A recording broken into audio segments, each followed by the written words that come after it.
Hello friends, मैं Pankaj. Welcome to crazy GK trick. तो friends, आज के इस सेशन में हम मध्य प्रदेश पीएससी प्रीलिम्स 2023 की 10 यूनिट में से 8th यूनिट को यहां पर डिस्कस करने वाले हैं। 8th यूनिट के ऐसे क्वेश्चन जो कि प्रीवियस ईयर में पूछे गए हैं या फिर आने वाली एग्जाम में हमें देखने को मिल सकते हैं, ऐसे टॉप 100 एमसीक्यूज को 8th यूनिट से यहां पर हम डिस्कस करने वाले हैं। देखिए, क्वेश्चन आता है कि 8th यूनिट से पूछा क्या जाता है। तो ये चीज समझिए कि मध्य प्रदेश में खेलों का स्टैटिक पोर्शन, मध्य प्रदेश में खेलों से संबंधित करंट अफेयर और एमपी के जो अदर करंट अफेयर हैं जो कि 2023 में जो भी इवेंट हुए हैं एमपी में, वहां से हमें 8th यूनिट में क्वेश्चन आते हैं।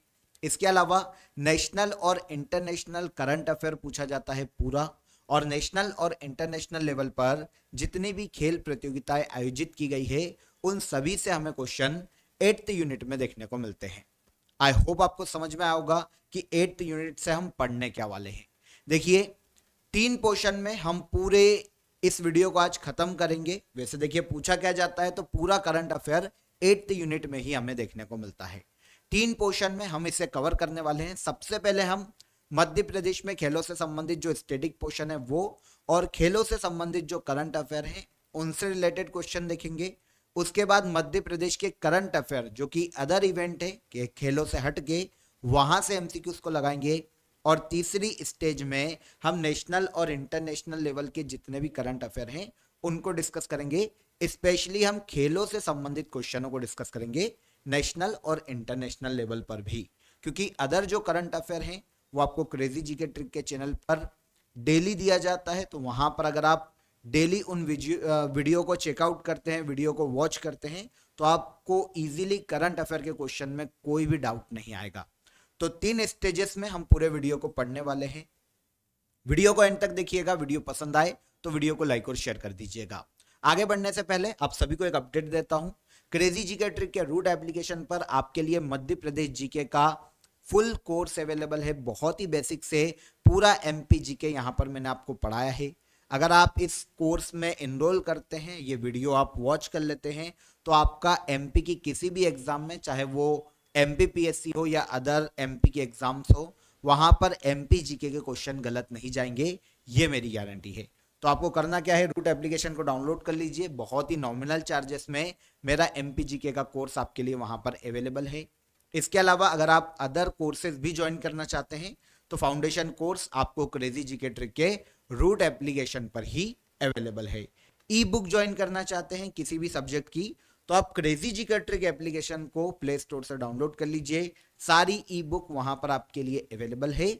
आप किसी में भी बहुत ही नॉमिनल चार्जेस में एनरोल कर सकते हैं। आइए शुरू करते हैं और 8th यूनिट से सबसे पहला क्वेश्चन देखते हैं।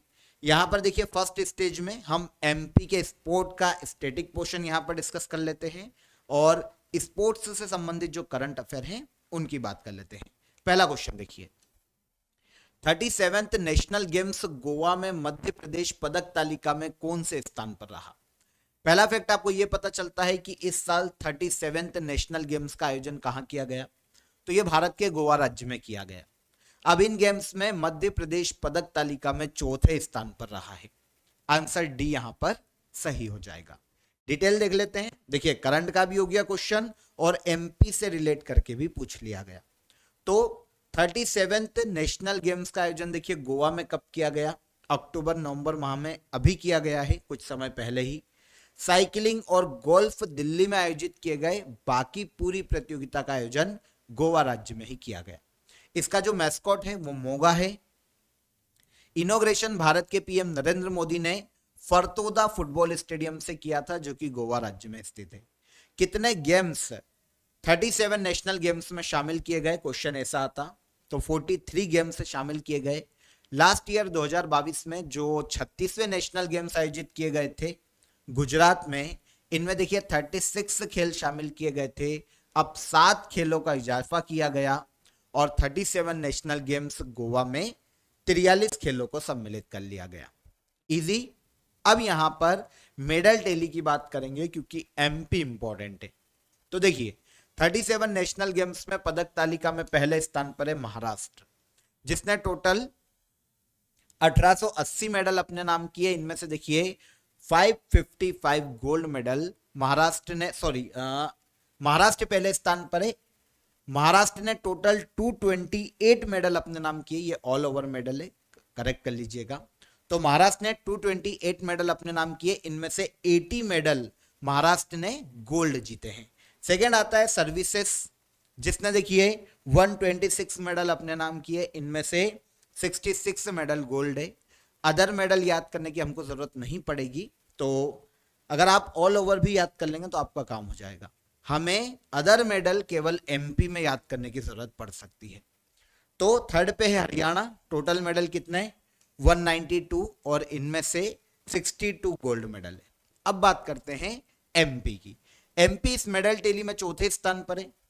112 मेडल एमपी ने 37वें नेशनल गेम्स में अपने नाम किए, इनमें से 37 मेडल गोल्ड मेडल है, 36 सिल्वर मेडल है और 39 ब्रॉन्ज मेडल है, याद रखिएगा।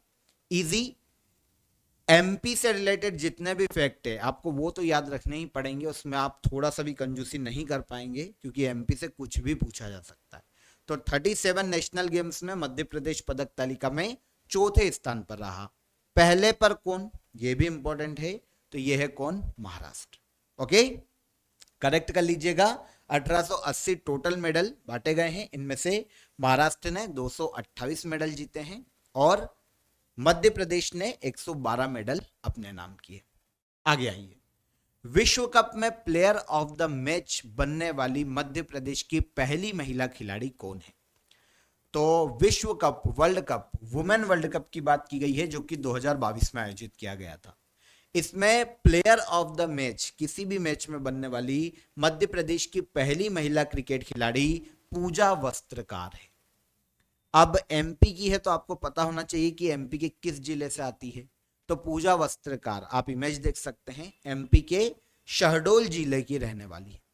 लास्ट ईयर 2022 में जो विमेंस वर्ल्ड कप खेला गया था उसमें इन्होंने देखिए पाकिस्तान के खिलाफ जो मैच खेला गया था उसमें मैन ऑफ द मैच का अवार्ड जीता था। आईपीएल में ये मुंबई इंडियंस की तरफ से खेलते हैं मैच। पूजा वस्त्रकार एमपी के शहडोल जिले से संबंधित है। वर्ल्ड कप में प्लेयर ऑफ द मैच, किसी भी मैच में चुनने जाने वाली ये एमपी की पहली महिला क्रिकेट खिलाड़ी कौन, पूजा वस्त्रकार। देश की पहली भारतीय महिला क्रिकेट अकादमी कहां खोली जा रही है? तो देश की पहली भारतीय महिला क्रिकेट अकादमी एमपी के शिवपुरी जिले में खोली जा रही है। शिवपुरी में 2022 में मध्य प्रदेश के शिवपुरी में देश की पहली महिला क्रिकेट अकादमी स्थापित की गई। ठीक है, छोटे छोटे काम हैं जो निरंतर चल रहे हैं, तो 2022 में इसकी नींव रख दी गई थी और अब तक स्थापित हो गई है लगभग। एमपी के शिवपुरी में यह अकादमी शिवपुरी के माधवराव सिंधिया जिला खेल परिसर में स्थित है। जिला पूछा जाएगा तो जिला कौन है, तो ये एमपी का शिवपुरी जिला है। भारत की पहली महिला क्रिकेट अकादमी है कहां पर, एमपी के शिवपुरी में। माउंट एवरेस्ट पर चढ़ने वाली मध्य प्रदेश की प्रथम महिला पर्वतारोही कौन है? आई थिंक हमने पहले भी डिस्कस किया है इन्हें और काफी सुर्खियों में भी रहती है। यह है मेघा परमार। माउंट एवरेस्ट पर चढ़ने वाली मध्य प्रदेश की पहली महिला पर्वतारोही मेघा परमार है।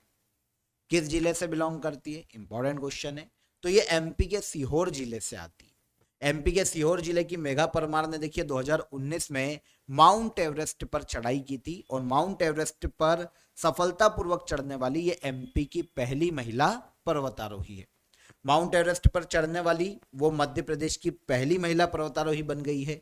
अगर अदर जो पर्वतारोही है जो कि एमपी से जाकर माउंट एवरेस्ट पर चढ़ चुके हैं तो भावना डेहरिया को आपको याद रखना चाहिए, एमपी के छिंदवाड़ा से आती है।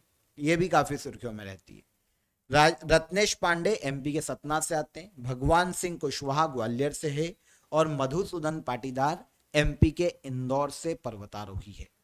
ठीक है, मेघा परमार और भावना डेहरिया स्पेशली पूछी जाती है, इन्हें हमें याद रखना चाहिए। मेघा परमार एमपी के सीहोर से है और भावना डेहरिया एमपी के छिंदवाड़ा जिले से बिलोंग करती है। वर्ष 2022 के लिए लाइफ टाइम अचीवमेंट पुरस्कार किसने जीता? तो देखिए मध्य प्रदेश में खेलों के क्षेत्र में 5 अवार्ड दिए जाते हैं। इनमें से ऐसे खिलाड़ी या कोच जिन्होंने जीवन पर्यंत खेलों में सेवा दी हो उन्हें पूरी लाइफ के लिए लाइफ टाइम अचीवमेंट अवार्ड से सम्मानित किया जा सकता है एमपी गवर्नमेंट के द्वारा, ठीक है ना।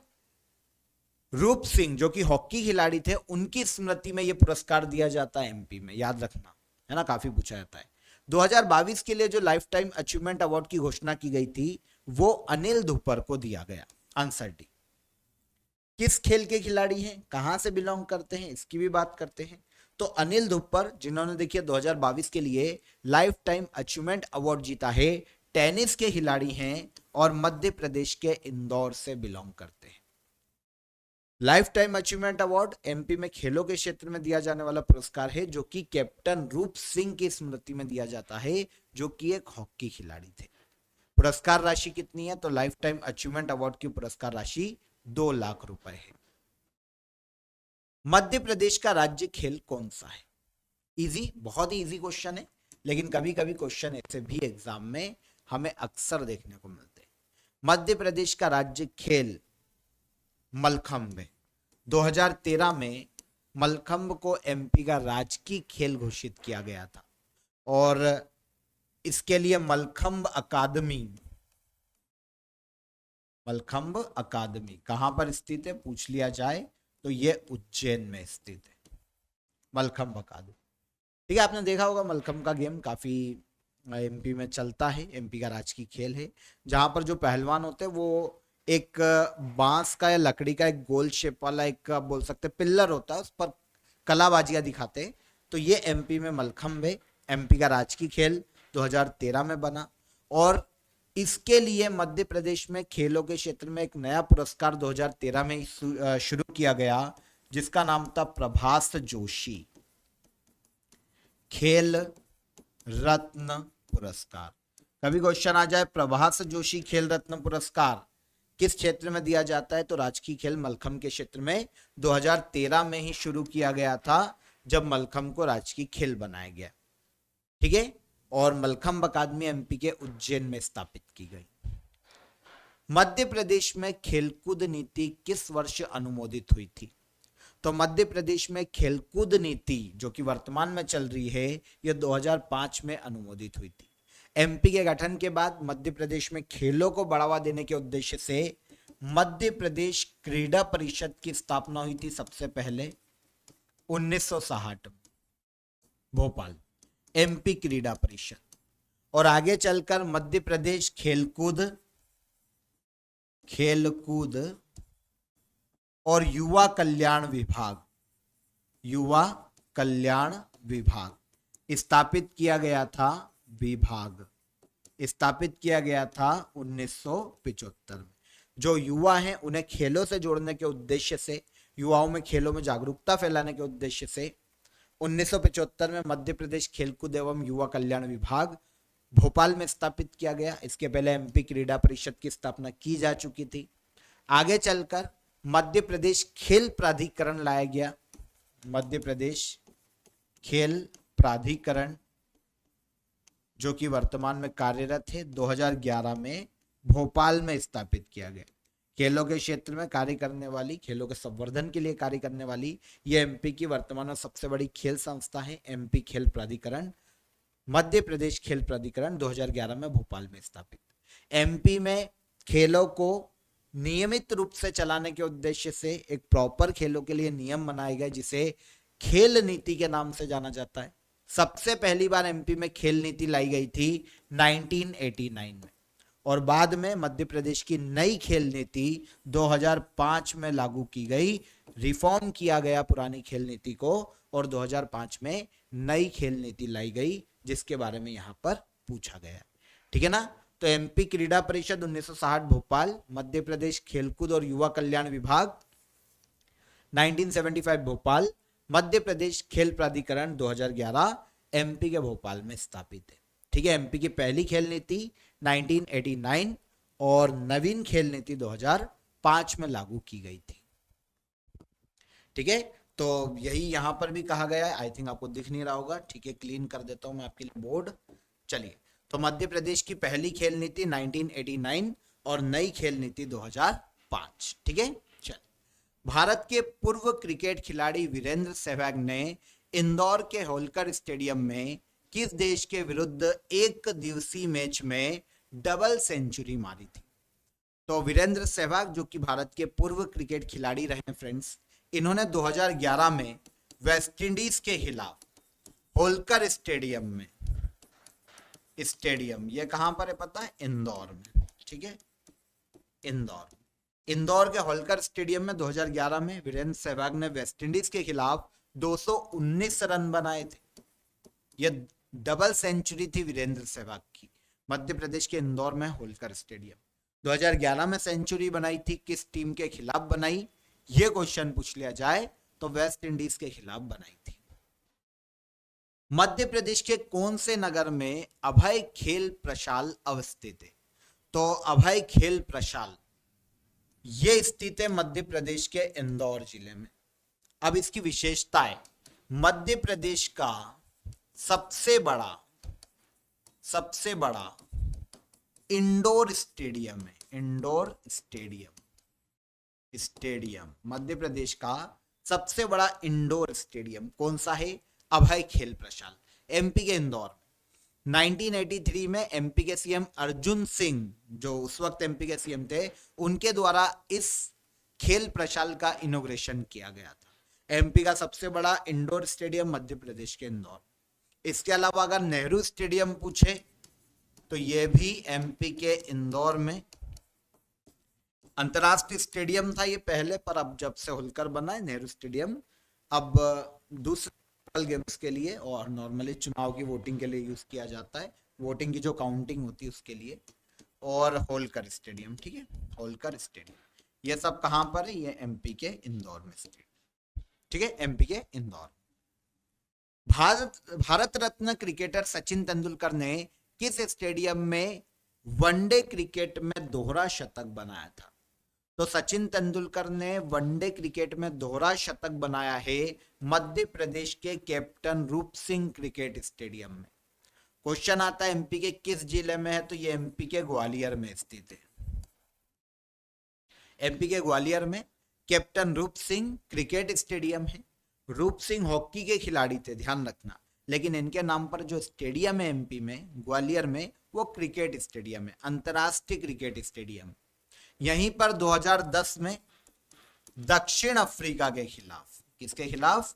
दक्षिण अफ्रीका के खिलाफ सचिन तेंदुलकर ने डबल सेंचुरी मारी थी, 200 रन मारे थे, ठीक है, डबल सेंचुरी सचिन तेंदुलकर की रूप सिंह स्टेडियम में और वीरेंद्र सहवाग की इंदौर के होलकर स्टेडियम में।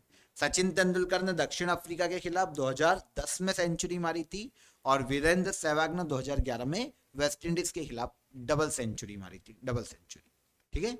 मध्य प्रदेश के किस जिले में खेल गांव का निर्माण किया जा रहा है? तो एमपी में खेल गांव का निर्माण मध्य प्रदेश के भोपाल जिले में किया जा रहा है, ठीक है। मध्य प्रदेश खेल प्राधिकरण की स्थापना कब की गई? आई थिंक अभी हमने इससे डिस्कस किया है।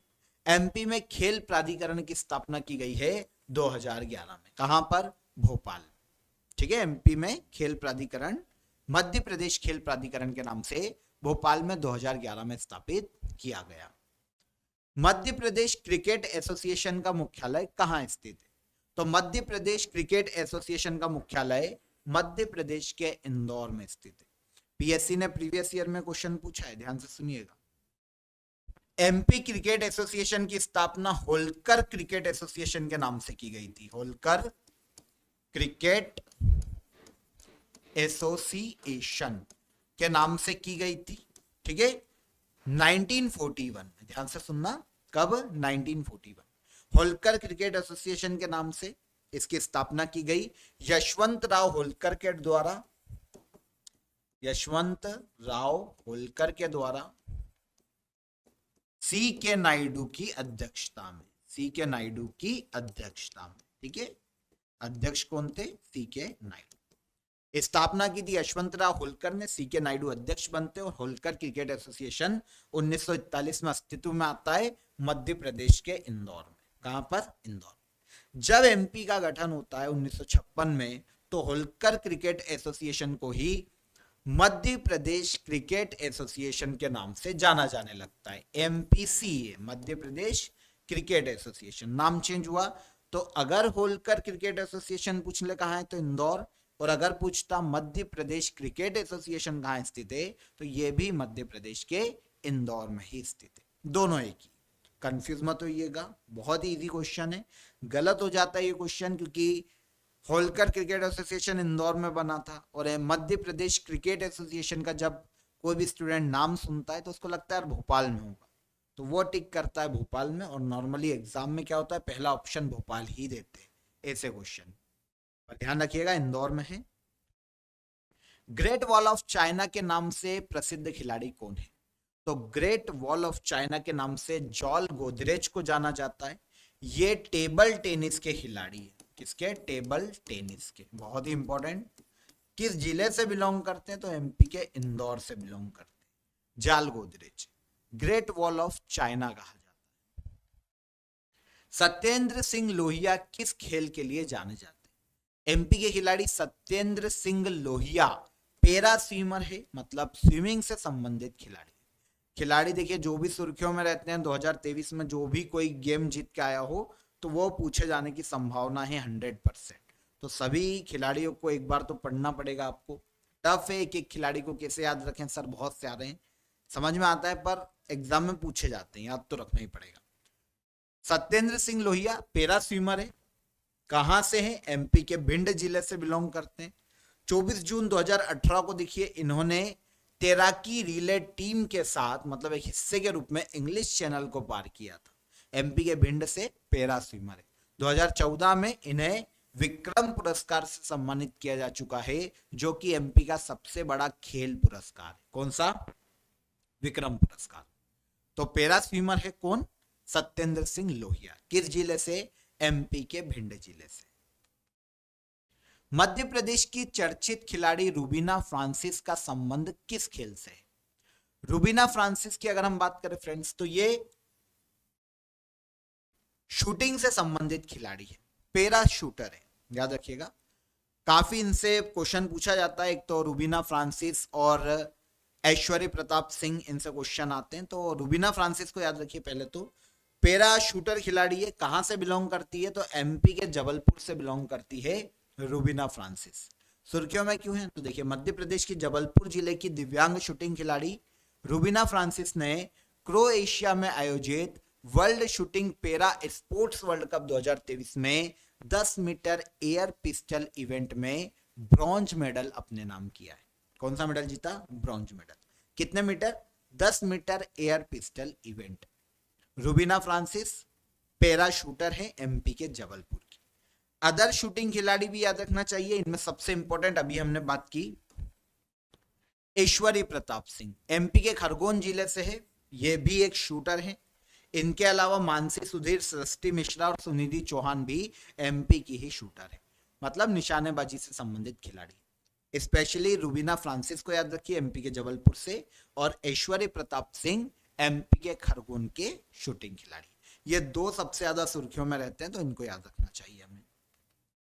5th खेलो इंडिया यूथ गेम्स 2022 में मध्य प्रदेश ने कुल कितने मेडल जीते हैं? देखिए 5th खेलो इंडिया यूथ गेम्स 2022 आयोजन 2023 की शुरुआत में किया गया। 2022 के गेम्स हैं, लेकिन इस साल 2023 की शुरुआत में जनवरी फरवरी में इन गेम्स का आयोजन मध्य प्रदेश राज्य में ही किया गया है, तो इंपॉर्टेंट हो जाता है। अब इन गेम्स में मध्य प्रदेश ने 96 मेडल अपने नाम किए हैं ऑल ओवर। पूरी डिटेल जान लेते हैं 5th खेलो इंडिया यूथ गेम्स की। देखिए शुरुआत कब हुई थी? तो युवाओं को खेलों में बढ़ावा देने के उद्देश्य से 2018 में खेलो इंडिया यूथ गेम्स की शुरुआत की गई। सबसे पहली बार 2018 में आयोजन किया गया नई दिल्ली में। एक साल बाद 2019 में दूसरा खेलो इंडिया यूथ गेम्स महाराष्ट्र के पुणे में, तीसरा 2020 में असम के गुवाहाटी में। फिर आ गया कोविड, तो 2022 में फिर चौथे खेलो इंडिया यूथ गेम्स लाए गए, हरियाणा में आयोजित किए गए थे। ये 2021 के, लेकिन कोविड के कारण हो नहीं पाए, तो ये हुए 2022 में हरियाणा में। 2021 के थे, तो अब 2022 के जो खेलो इंडिया यूथ गेम्स है, 5th खेलो इंडिया यूथ गेम्स, वो 2023 में हुए हैं जनवरी फरवरी माह में मध्य प्रदेश राज्य में। अब एमपी में आयोजित हुए तो सारे फैक्ट खेलो इंडिया यूथ गेम्स के हमको याद रखने पड़ेंगे। मैस्कॉट एक महिला चीता का एक कैरेक्टर था जिसको नाम दिया गया आशा, और एक मोगली इसका मैस्कॉट था खेलो इंडिया यूथ गेम्स का। मशाल का नाम अमरकंटक रखा गया जो कि एमपी का एक पर्यटन स्थल है, अनूपपुर जिले में नर्मदा का उद्गम होता है। थीम सॉन्ग हिंदुस्तान का दिल धड़का दो, थीम सॉन्ग। ये गेम्स में 36 राज्यों और केंद्र शासित प्रदेशों के 5000 से अधिक एथलीटों ने पार्टिसिपेट किया।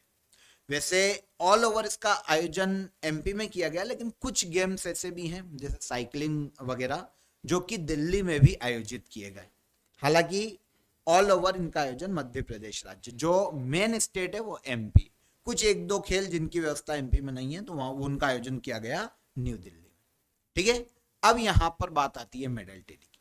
तो 5th खेलो India youth games 2022 Maharashtra medal tally में पहले स्थान पर रहा, जिसने इन गेम्स में 161 मेडल अपने नाम किए और इनमें से 56 गोल्ड मेडल है। हरियाणा दूसरे स्थान पर 128 मेडल अपने नाम किए हरियाणा ने, 41 गोल्ड है। अब आता है मेन स्टेट हमारा एमपी, क्योंकि एमपी की एग्जाम है तो यहां से क्वेश्चन पूछे। मध्य प्रदेश 5th खेलो इंडिया यूथ गेम्स 2022 में पदक तालिका में तीसरे स्थान पर रहा है और 96 मेडल हमने मतलब मध्य प्रदेश ने पदक तालिका में जीते हैं ऑल ओवर इन गेम्स। इनमें से 39 तो हो जाते हैं गोल्ड, 30 हो जाते हैं सिल्वर, 27 हो जाते हैं ब्रॉन्ज मेडल। तो एमपी ने ऑल ओवर 96 मेडल अपने नाम किए और 5th खेलो इंडिया यूथ गेम्स 2022 में मध्य प्रदेश पदक तालिका में तीसरे स्थान पर रहा। पहले पर महाराष्ट्र, दूसरे पर हरियाणा और तीसरे पर मध्य प्रदेश राज्य। आयोजन कहाँ किया गया ये भी इंपॉर्टेंट है, तो आयोजन किया गया है मध्य प्रदेश राज्य में जनवरी फरवरी माह में 2023 में। इसके बाद आगे आ जाइए, मध्य प्रदेश का कौन सा क्रिकेटर विदेश में टेस्ट शतक लगाने वाला पहला भारतीय था? तो देखिए मध्य प्रदेश का ऐसा क्रिकेटर जो कि विदेश में टेस्ट शतक लगाने वाला, टेस्ट सेंचुरी मारने वाला पहला खिलाड़ी है तो यह है सैयद मुश्ताक अली। आंसर ए हो जाएगा। 1936 में इन्होंने देखिए इंग्लैंड के खिलाफ टेस्ट शतक लगाया था। ये मध्य प्रदेश के इंदौर से बिलोंग करते थे। कौन है? सैयद मुश्ताक अली। 1936 में इंग्लैंड के खिलाफ शतक लगाकर ये विदेशी धरती पर टेस्ट शतक लगाने वाले भारत के पहले खिलाड़ी बने थे। कैप्टन या सैयद मुश्ताक अली के नाम से ये जाने जाते हैं। टू हेल विद हॉकी किस खिलाड़ी की प्रसिद्ध पुस्तक है? तो to hell with hockey Aslam Sher Khan की ऑटोबायोग्राफी है। आंसर सी हो जाएगा। असलम शेर खान की बात करें तो ये एमपी से हॉकी खिलाड़ी थे। इनका जन्म भोपाल में हुआ था और ये सांसद थे मध्य प्रदेश के बैतूल से। कहां से? बैतूल से। जन्म कहां हुआ था? तो जन्म एमपी के भोपाल में हुआ और ये सांसद बने मध्य प्रदेश के बैतूल जिले से। असलम शेर खान एमपी के हॉकी खिलाड़ी थे। To hell with hockey Aslam Sher Khan की आत्मकथा है। मध्य प्रदेश बैडमिंटन एसोसिएशन की स्थापना कब की गई? तो मध्य प्रदेश में बैडमिंटन को बढ़ावा देने के उद्देश्य से, बैडमिंटन को कंट्रोल करने के उद्देश्य से एक स्वायत्त शासित संस्था के रूप में मध्य प्रदेश बैडमिंटन एसोसिएशन 1946 में गठित किया गया था। मुख्यालय कहां पर है या स्थित कहां पर है? ये तो एमपी के जबलपुर में। कहां पर? जबलपुर। मध्य प्रदेश बैडमिंटन एसोसिएशन 1946 में एमपी के जबलपुर में स्थापित किया गया। एक और याद रखिएगा, Madhya Pradesh table tennis association, ठीक है। इसकी बात करते हैं तो इसकी स्थापना 1957 में मध्य प्रदेश के गठन के बाद की गई और यह भी एमपी के जबलपुर में ही स्थित है। दोनों में काफी कंफ्यूजन होता है, इसलिए क्वेश्चन भी एग्जामिनर दोनों से काफी ज्यादा पूछता है। तो मध्य प्रदेश बैडमिंटन एसोसिएशन की बात करते हैं तो 1946 से जबलपुर, और Madhya Pradesh table tennis association की बात करते तो 1957 में मध्य प्रदेश के जबलपुर में स्थापित किया गया। 4th एशियाई पैरा खेलों में मध्य प्रदेश की खिलाड़ी प्राची यादव ने किस खेल में गोल्ड मेडल जीता? तो एमपी की खिलाड़ी प्राची यादव की बात करते हैं तो ये पैरा केनो खेल से संबंधित है। हाल ही में देखिए फोर्थ एशियाई पैरा गेम्स जो कि चीन में आयोजित किए गए थे, इनमें प्राची यादव ने पैरा केनो में गोल्ड मेडल अपने नाम किया है। आइए देखते हैं और डिटेल। सबसे पहले दिन जब ये गेम्स से शुरू हुए चाइना में, तो देखिए महिलाओं के VL2 फाइनल में इन्होंने पहले दिन तो सिल्वर मेडल अपने नाम कर लिया और फिर अगले ही दिन केनो महिला के L2 स्पर्धाओं में प्राची यादव ने गोल्ड मेडल अपने नाम किया था। तो इस तरह से प्राची यादव ने सिल्वर और गोल्ड मेडल दोनों ही फोर्थ एशियाई पैरा खेलों में जीते हैं। किस खेल से संबंधित है क्वेश्चन ये है, तो ये भारतीय पैरा केनो एथलीट है। किस जिले से आती है एमपी के, तो ये एमपी के ग्वालियर जिले से संबंधित है। प्राची यादव जो कि पैरा केनो खिलाड़ी है, एथलीट है, एमपी के ग्वालियर में इनका जन्म हुआ है। 2020 में टोक्यो पैरा ओलंपिक जो कि किस में आयोजित किए गए थे, उनमें भी पार्टिसिपेट किया था इन्होंने। 2020 समर पैरा ओलंपिक खेलों में पैरा केनो के लिए क्वालिफाई होने वाली ये पहली भारतीय पैरा केनो एथलीट बनी थी, इसलिए भी काफी सुर्खियों में रहती है, काफी इंपॉर्टेंट हो जाता है। प्राची यादव एमपी के ग्वालियर से है और पैरा केनो एथलीट है। पैरालंपिक वर्ल्ड कप में इन्होंने ब्रॉन्ज मेडल जीता है पैरा केनो में, और 2020 में खेलों में इनकी उपलब्धियों के कारण इन्हें विक्रम पुरस्कार से सम्मानित किया जा चुका है। 2020 में विक्रम पुरस्कार दिया गया था किसको? प्राची यादव को। ओके, चर्चा में रही मध्य प्रदेश की खिलाड़ी सुदीप्ति हजेला का संबंध किस खेल से है? सुदीप्ति हजेला, इनकी बात करते हैं तो ये घुड़सवारी की खिलाड़ी है, आंसर ए हो जाएगा। मध्य प्रदेश के इंदौर जिले से संबंधित है सुदीप्ति हजेला। हाल ही में 2022 में एशियाई खेलों में घुड़सवारी ड्रेसेस में टीम स्पर्धा में इन्होंने गोल्ड मेडल अपने नाम किया है। सुदीप्ति हजेला से डायरेक्ट पूछा जाएगा कहां से बिलोंग करती है, तो इंदौर, और किस खेल से संबंधित है, तो याद रखिएगा ये घुड़सवारी से संबंधित है। मध्य प्रदेश राज्य घुड़सवारी अकादमी की स्थापना कब की गई? तो मध्य प्रदेश राज्य घुड़सवारी अकादमी, जितने भी घुड़सवारी में अपना करियर बनाना चाहते हैं उनको ट्रेन करने के लिए राज्य सरकार के द्वारा इसे स्थापित किया गया। राज्य घुड़सवारी अकादमी एमपी के भोपाल में स्थित है। 2007 में इसकी स्थापना की गई थी। कब की गई? 2007 में। कहां पर है? भोपाल। देखिए खेलों से संबंधित अलग अलग अकादमी, जैसे अभी मैंने टेबल टेनिस अकादमी की बात की, इसके अलावा बैडमिंटन एसोसिएशन की बात की, तो यहां पर ऐसे क्वेश्चन आते हैं तो हम एक बार अकादमी पर नजर डाल लेते हैं जो इंपॉर्टेंट है। ईयर भी देख लेंगे कब गठित की गई, ताकि अगर एग्जाम में क्वेश्चन आए तो आप कंफ्यूज ना हो। तो देखिए मार्शल आर्ट अकादमी, कुश्ती अकादमी, जूडो अकादमी और कराटे अकादमी 2007 में एमपी के भोपाल में स्थापित की गई। पहले जो भोपाल में है अकादमी उनकी बात करते हैं। पुरुष हॉकी अकादमी जुलाई 2007 में भोपाल में स्थापित की गई। शूटिंग अकादमी भी एमपी के भोपाल में जुलाई 2010 में स्थापित की गई। एमपी में खेल गांव का निर्माण कहां किया जा रहा है, इसकी हमने बात की, तो बिशनखेड़ी एमपी के भोपाल में स्थित है। यहां पर एमपी में खेल गांव का निर्माण किया जा रहा है। देश का पहला सेलिंग स्कूल 2006 में एमपी के भोपाल में स्थापित किया गया। तैराकी या वाटर स्पोर्ट्स अकादमी 2007 में एमपी के भोपाल में स्थापित। एथलेटिक्स अकादमी 2016 में मध्य प्रदेश के भोपाल में स्थापित। घुड़सवारी, जिस पर हमारा क्वेश्चन था, यह है घुड़सवारी अकादमी या इक्वेस्ट्रियन अकादमी 2007 में मध्य प्रदेश के भोपाल के बिशनखेड़ी में स्थापित की गई। इक्वेस्ट्रियन अकेडमी, जिसकी अभी हमने बात की ऊपर, भोपाल में स्थापित है 2007 में। महिला हॉकी अकादमी जुलाई 2006 में एमपी के ग्वालियर में स्थापित की गई। यहां पर कंफ्यूज मत होइएगा, यहां पर जो हमने अकेडमी देखी है वो सारी भोपाल में थी। अब ग्वालियर की बात करें तो महिला हॉकी अकादमी 2006 में एमपी के ग्वालियर में। बैडमिंटन अकादमी 2010 में एमपी के ग्वालियर में स्थापित की गई। स्विमिंग अकादमी 2008 में एमपी के होशंगाबाद में स्थापित की गई। मलखंब अकादमी 2018 में मध्य प्रदेश के उज्जैन में स्थापित की गई। तीरंदाजी अकादमी 2013 में एमपी के जबलपुर में। क्रिकेट अकादमी जुलाई 2016 में एमपी के शिवपुरी में स्थापित है। ठीक है, तो ये सारी एकेडमी है अलग अलग, याद रखना चाहिए आपको।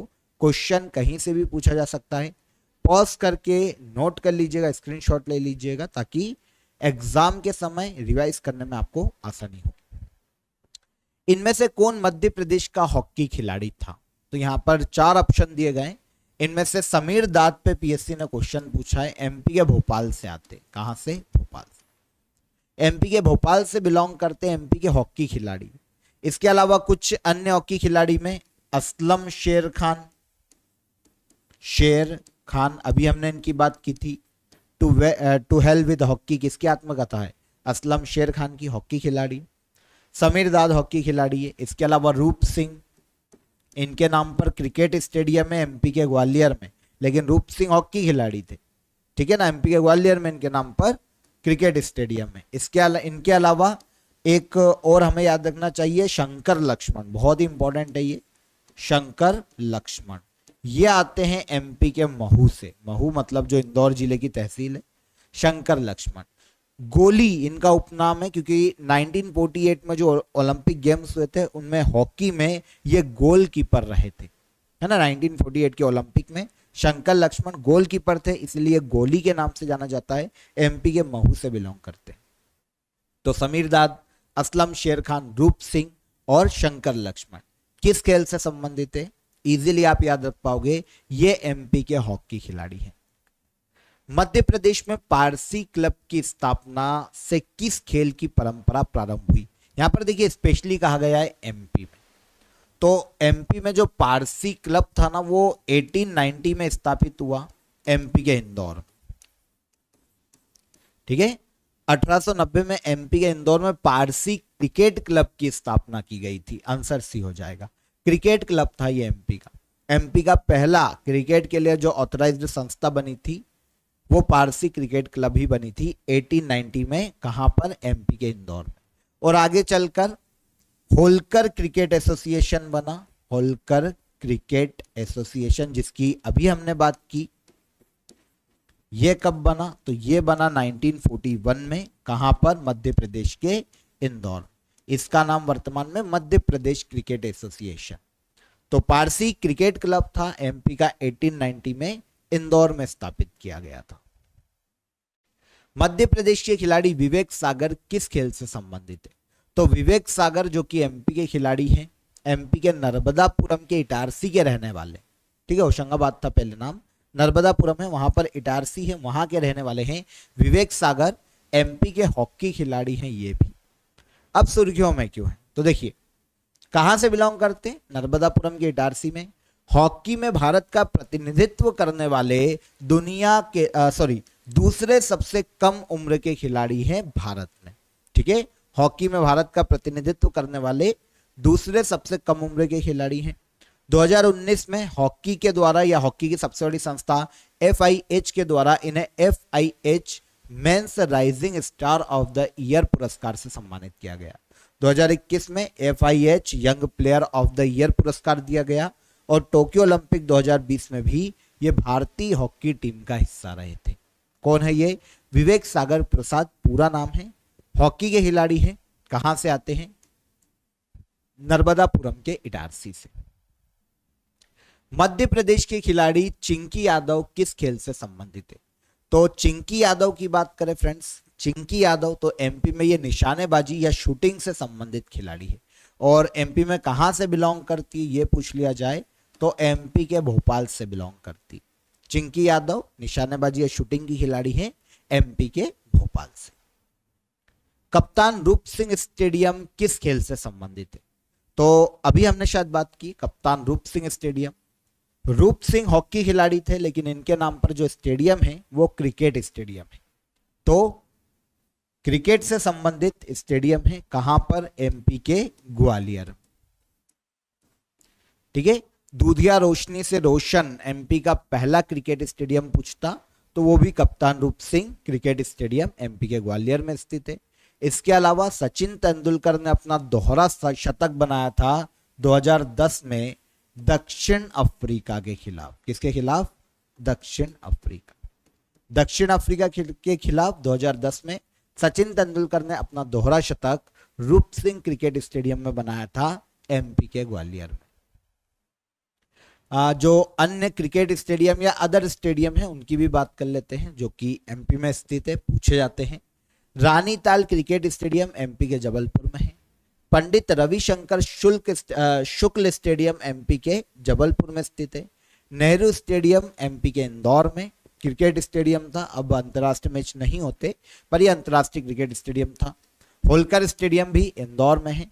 अभय खेल प्रशाल की हमने बात की थी, विशेषता क्या है? एमपी का पहला इंडोर स्टेडियम अभय खेल प्रशाल, ठीक है। 1983 में अर्जुन सिंह ने इसका इनॉग्रेशन किया था एमपी के इंदौर में। तात्या टोपे स्टेडियम मध्य प्रदेश के ग्वालियर में स्थित है। अब यहां पर कंफ्यूज मत होइएगा, तात्या टोपे को फांसी दी गई थी एमपी के शिवपुरी में, लेकिन उनके नाम पर जो स्टेडियम है वो ग्वालियर में, ध्यान रखना है ना। और क्रांति का नेतृत्व भी इन्होंने ग्वालियर से किया था, स्टेडियम भी ग्वालियर में, लेकिन फांसी कहां दी गई तात्या टोपे को? तो 1897 की क्रांति में भाग लेने के कारण इन्हें फांसी दी गई थी शिवपुरी में। रूप सिंह क्रिकेट स्टेडियम की अभी हमने बात की, ग्वालियर। ठाकुर रणमत सिंह स्टेडियम एमपी के रीवा में स्थित है, और ऐशबाग स्टेडियम एमपी के भोपाल में स्थित है, याद रखिएगा, ठीक है। तो ये सारे मेन स्टेडियम है एमपी के, जो कि मैंने आपको यहां पर बता दिए हैं। निम्नलिखित में से कौन सा खेल पुरस्कार मध्य प्रदेश राज्य से संबंधित है? तो इन चारों में से लक्ष्मण पुरस्कार, गंधर्व पुरस्कार, एकलव्य पुरस्कार और अर्जुन पुरस्कार, इन चारों में से एकलव्य पुरस्कार ऐसा है जो कि मध्य प्रदेश राज्य से संबंधित है। एकलव्य पुरस्कार ऐसा पुरस्कार है जो कि 19 वर्ष से कम आयु के जो खिलाड़ी हैं उन्हें राज्य सरकार द्वारा दिया जाता है, और इसकी पुरस्कार राशि 1 लाख रुपए है। कितनी है? 1 लाख रुपए। अब एमपी में कितने खेल पुरस्कार दिए जाते हैं? सबसे पहला मैटर तो ये हो जाता है, तो एमपी में 5 खेल पुरस्कार दिए जाते हैं। कितने? 5। सबसे बड़ा खेल पुरस्कार है विक्रम पुरस्कार, 1991 में शुरू किया गया, और 2 लाख रुपए पुरस्कार राशि। एमपी का सबसे बड़ा खेल पुरस्कार है, सीनियर खिलाड़ियों को दिया जाता है, 19 साल से ऊपर के जो हैं, क्योंकि उससे छोटे जो हैं उनको कौन सा दिया जाता है? एकलव्य। तो सबसे बड़ा तो हो गया विक्रम, एकलव्य की हम बात कर ही चुके हैं। 1 लाख रुपए पुरस्कार राशि एकलव्य की, विक्रम पुरस्कार की 2 लाख रुपए पुरस्कार राशि। फिर आता है एक और खेल पुरस्कार जिसे कहा जाता है लाइफ टाइम अचीवमेंट,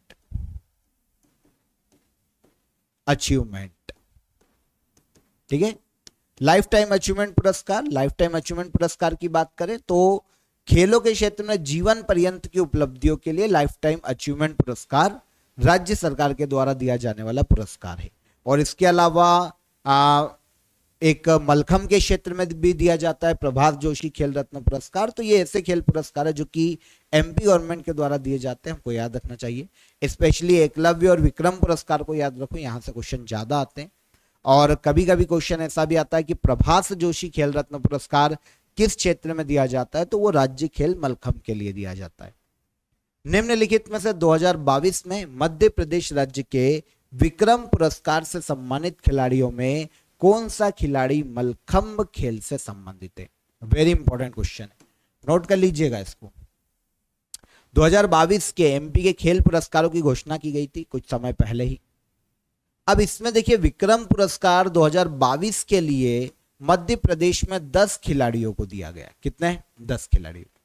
इनमें मध्य प्रदेश के राजवीर सिंह पवार मलखंब के खिलाड़ी हैं। किसके? मलखंब, जिन्हें विक्रम पुरस्कार से सम्मानित किया गया, और ये बिलोंग करते हैं एमपी के उज्जैन से। कहां से? उज्जैन।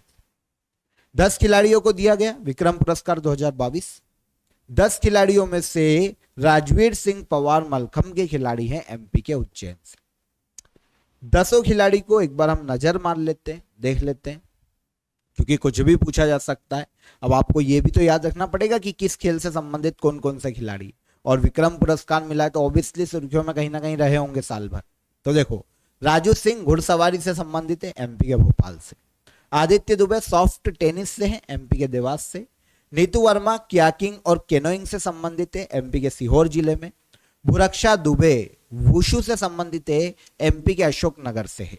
प्रगति दुबे शूटिंग से एमपी के रायसेन जिले से। सुबोध चौरसिया सॉफ्ट बॉल से संबंधित है एमपी के इंदौर से। आवेश खान क्रिकेटर है एमपी के इंदौर के। नीरज राणा हॉकी प्लेयर है एमपी के ग्वालियर से। धनंजय दुबे दिव्यांग वर्ग में टेनिस प्लेयर है एमपी के ग्वालियर से। और लास्ट जिनकी हमने बात की, राजवीर सिंह पवार मलखंब के खिलाड़ी हैं एमपी के उज्जैन से। तो ये 10 प्लेयर रट लो, एक बार पॉज करके स्क्रीनशॉट ले लो, नोट कर लो, क्योंकि यहां से एक क्वेश्चन तो आपको आना ही आना है। तो राजवीर सिंह पवार, क्योंकि स्पेशल है, मलखम राज्य खेल है, तो यहां से क्वेश्चन बनाए, उज्जैन से बिलोंग करते। 10 खिलाड़ियों को 2022 के लिए विक्रम पुरस्कार से सम्मानित किया गया। अब यहां पर मध्य प्रदेश में जो गेम्स का स्टैटिक था, खेलों का स्टैटिक पोर्शन है, वो डिस्कस कर लिया। खेल के हमने करंट अफेयर्स डिस्कस कर लिए। अब हम यहां पर मध्य प्रदेश करंट अफेयर के कुछ क्वेश्चन देखेंगे जो कि आने वाली एग्जाम में एमपीपीएससी प्रीलिम्स 2023 में देखने को मिल सकते हैं। तो अब एमपी करंट अफेयर पे चलते हैं। देश का पहला यूनिटी मॉल किस जिले में खोला जाएगा? तो देश के पहले यूनिटी मॉल की बात करें तो यह खोला जाएगा एमपी के उज्जैन जिले में। एमपी के उज्जैन जिले में देश का पहला यूनिटी मॉल खोला जाने वाला है, निर्माण चल रहा है। निर्माण के लिए देखिए सेंट्रल गवर्नमेंट की जो फाइनेंस मिनिस्ट्री है उसने 284 करोड़ रुपए स्वीकृत किए हैं इस यूनिटी मॉल के लिए। कहां स्थापित होगा देश का पहला यूनिटी मॉल? स्पेशली याद रखिएगा एमपी के उज्जैन में। अब होगा क्या? तो देखिए ये जो मॉल बनेगा यूनिटी मॉल उज्जैन में, वहां पर 1 डिस्ट्रिक्ट 1 प्रोडक्ट, इनका जिन प्रोडक्ट को अलग अलग जिलों से दर्जा है वो प्रोडक्ट, जीआई टैग प्रोडक्ट जितने भी हैं वो, अलग अलग स्थानीय जो प्रोडक्ट हैं जो कि जिनको प्रमोशन की जरूरत है, स्थानीय रूप से काफी प्रचलित है, तो उन सभी प्रोडक्ट को एक ही स्थान पर विक्रय के लिए और प्रमोशन के लिए एक 1 स्टॉप मार्केट प्लेस के रूप में यूनिटी मॉल का निर्माण किया जा रहा है। कहां पर? एमपी के उज्जैन। इस मॉल में प्रदेश के सभी जिले के उत्पादों को प्रदर्शित करने के लिए दुकानें खोली जाएगी। 1 डिस्ट्रिक्ट 1 प्रोडक्ट, ये जो योजना है वैसे उत्तर प्रदेश राज्य ने शुरू की थी 2018 में, ताकि अलग अलग जिले के जो स्थानीय प्रोडक्ट हैं उनको पहचान दिलाई जा सके। तो 2018 में शुरू हुई थी। आगे फिर केंद्र सरकार ने इस योजना को एडॉप्ट किया और फरवरी 2023 में आदेश दिया कि भैया पूरे भारत में सभी राज्य 1 डिस्ट्रिक्ट 1 प्रोडक्ट योजना को अपनाएं और अपने यहाँ के प्रोडक्ट को प्रमोट करें नेशनल और इंटरनेशनल लेवल पर। तो यहां पर हमारा क्वेश्चन यूनिटी मॉल से, तो भारत का पहला यूनिटी मॉल खोला जाएगा एमपी के उज्जैन में। 26वां राष्ट्रीय ई गवर्नेंस सम्मेलन का आयोजन कहां किया गया? तो 2023 में 26वें राष्ट्रीय ई गवर्नेंस सम्मेलन का आयोजन मध्य प्रदेश के इंदौर में किया गया। कहां पर? इंदौर। ये जो कॉन्फ्रेंस हुई है मध्य प्रदेश के इंदौर में 24 से 25 अगस्त 2023 को आयोजित की गई। अब आयोजन सामूहिक रूप से किसके द्वारा किया गया? तो देखिए भारत सरकार के प्रशासनिक सुधार और जन शिकायत विभाग, इसके अलावा इलेक्ट्रॉनिक्स और सूचना प्रौद्योगिकी मंत्रालय और मध्य प्रदेश सरकार के सहयोग से संयुक्त रूप से 26वें नेशनल ई गवर्नेंस कॉन्फ्रेंस का आयोजन मध्य प्रदेश के इंदौर में किया गया। उद्देश्य क्या है? उद्देश्य की बात करते हैं तो देखिए ई गवर्नेंस क्या होता है? सरकारी सेवाओं में डिजिटलाइजेशन को बढ़ावा देना ही तो ई गवर्नेंस है। तो ई गवर्नेंस सम्मेलन का उद्देश्य देश भर में जो सरकारी क्षेत्र है वहां पर ई गवर्नेंस को बढ़ावा देना, ताकि जो सरकारी क्षेत्र के जितने भी काम है स्मूथली हो सके, तेज हो सके, है ना। डिजिटलाइजेशन करने का उद्देश्य क्या है? यही है। तो ई गवर्नेंस के क्षेत्र से संबंधित जो टेक्नोलॉजी है उसको प्रोत्साहित करना, सरकारी क्षेत्र में उनको लागू करना इस सम्मेलन का मुख्य उद्देश्य है। डेवलपिंग इंडिया एम्पावरिंग सिटीजन 2023 में इस सम्मेलन की थीम है। लास्ट ईयर 25वां ई गवर्नेंस राष्ट्रीय सम्मेलन कॉन्फ्रेंस जम्मू कश्मीर के कटरा में आयोजित किया गया था। ई गवर्नेंस क्या होता है मैं आपको बता ही चुका हूं। मुख्य उद्देश्य क्या है? सरकारी कार्यों में तीव्रता आए, थोड़ा फ्लेक्सिबिलिटी आए, इसके अलावा स्मूथ काम हो, तेज काम हो और ट्रांसपेरेंसी आए सरकारी कामों में स्पेशली, ये ई गवर्नेंस का मुख्य उद्देश्य होता है। सम्मेलन का आयोजन कहां किया गया? 26वें ई गवर्नेंस सम्मेलन का आयोजन इंदौर में किया गया, मध्य प्रदेश में। प्रत्येक वर्ष मध्य प्रदेश में लाडली लक्ष्मी उत्सव किस दिन मनाया जाता है? तो हर साल मध्य प्रदेश में लाडली लक्ष्मी उत्सव की अगर हम बात करते हैं तो यह 2 मई को मनाया जाता है। कब मनाया जाता है? 2 मई को। आंसर डी हो जाए। अब इस साल 2 मई को राज्य स्तरीय लाडली लक्ष्मी उत्सव मनाया गया 2023 में। इस उत्सव का जो आयोजन है मुख्यमंत्री निवास भोपाल में, मतलब श्यामला हिल्स में किया गया। अब लाडली लक्ष्मी उत्सव को मनाए जाने का उद्देश्य क्या है? तो सीधी सी बात है, जो लिंगानुपात है ना, स्त्री पुरुष लिंगानुपात, उसको संतुलित किया जा सके, लिंगानुपात को बढ़ावा दिया जा सके, कन्याओं के जन्म को प्रोत्साहित किया जा सके, भ्रूण हत्या को रोका जा सके, है ना, और लोगों में जो मेंटेलिटी है बच्चियों के जन्म को लेकर उसे बदला जा सके, वही इस उत्सव को या फिर राज्य स्तरीय लाडली लक्ष्मी उत्सव को मनाए जाने का मुख्य उद्देश्य है। इसके लिए देखिए योजना भी है बाकायदा, जिसे लाडली लक्ष्मी योजना के नाम से जाना जाता है। पहली बार 1 अप्रैल 2007 में लागू की गई थी और उद्देश्य सेम, लिंगानुपात में सुधार करना, आम जनता में जो लड़कियों के जन्म को लेकर नेगेटिव जो थॉट प्रोसीजर है उसको बदलना, लिंगानुपात को सही करना, कन्या भ्रूण हत्या रोकना, बाल विवाह को रोकना इस योजना का मुख्य उद्देश्य और यही उत्सव का भी मुख्य उद्देश्य। अभी तो वैसे लाडली लक्ष्मी 2.0 मध्य प्रदेश में चला हुआ है, पर शुरुआत 1 अप्रैल 2007 में हुई थी लाडली लक्ष्मी योजना की। राष्ट्रीय पंचायती राज दिवस 2023 पर पंचायती राज सम्मेलन का आयोजन मध्य प्रदेश के किस जिले में किया गया? तो राष्ट्रीय पंचायती राज दिवस 2023 पर मतलब 24 अप्रैल को राष्ट्रीय पंचायती राज दिवस मनाया जाता है, ध्यान रखना। 2023 में ये जो डे मनाया गया, इस दिन पंचायती राज सम्मेलन का जो आयोजन है ये किया गया है मध्य प्रदेश के रीवा में। आंसर सी हो जाएगा। मध्य प्रदेश के रीवा में पंचायती राज सम्मेलन का जो इनॉग्रेशन है भारत के प्रधानमंत्री नरेंद्र मोदी के द्वारा किया गया और इस साल 24 अप्रैल को ये 13वां राष्ट्रीय पंचायती राज दिवस था। याद रखिएगा, रीवा जिले में पंचायती राज सम्मेलन का आयोजन किया गया। सम्मेलन के दौरान ही भारत के जो पीएम है नरेंद्र मोदी, उन्होंने एमपी के लिए स्पेशली अलग अलग सेक्टर में ऑलमोस्ट 17,000 करोड़ रुपए की परियोजनाओं का लोकार्पण किया है। हमारा क्वेश्चन पंचायती राज सम्मेलन से था, कहाँ आयोजित किया गया? राष्ट्र स्तरीय पंचायती राज सम्मेलन तो एमपी के रीवा में आयोजित किया गया। ठीक है, अब प्रधानमंत्री ने इनॉग्रेशन किया और इसी अवसर पर भारत के पीएम ने देखिए रीवा से ही ई ग्राम स्वराज और जीईएम पोर्टल को भी लॉन्च किया। इस पोर्टल का उद्देश्य पंचायतों को ई ग्राम स्वराज पोर्टल का लाभ उठाते हुए जो गवर्नेंस ई मार्केट प्लेस के माध्यम से अपने सामान या जो सेवाएं हैं उनकी खरीद करने में सक्षम बनाना है, एक प्लेटफॉर्म देना है ताकि जो पंचायतें अपनी जो यूज की चीजें हैं, जरूरत की चीजें हैं, वो इस पोर्टल के माध्यम से प्राप्त कर सके। तो सम्मेलन कहाँ आयोजित किया गया? एमपी के रीवा में। पंचायती राज दिवस की शुरुआत कब की गई थी ये पूछ लिया जाए तो 2010 में राष्ट्रीय स्तरीय पंचायती राज दिवस को शुरू किया गया था।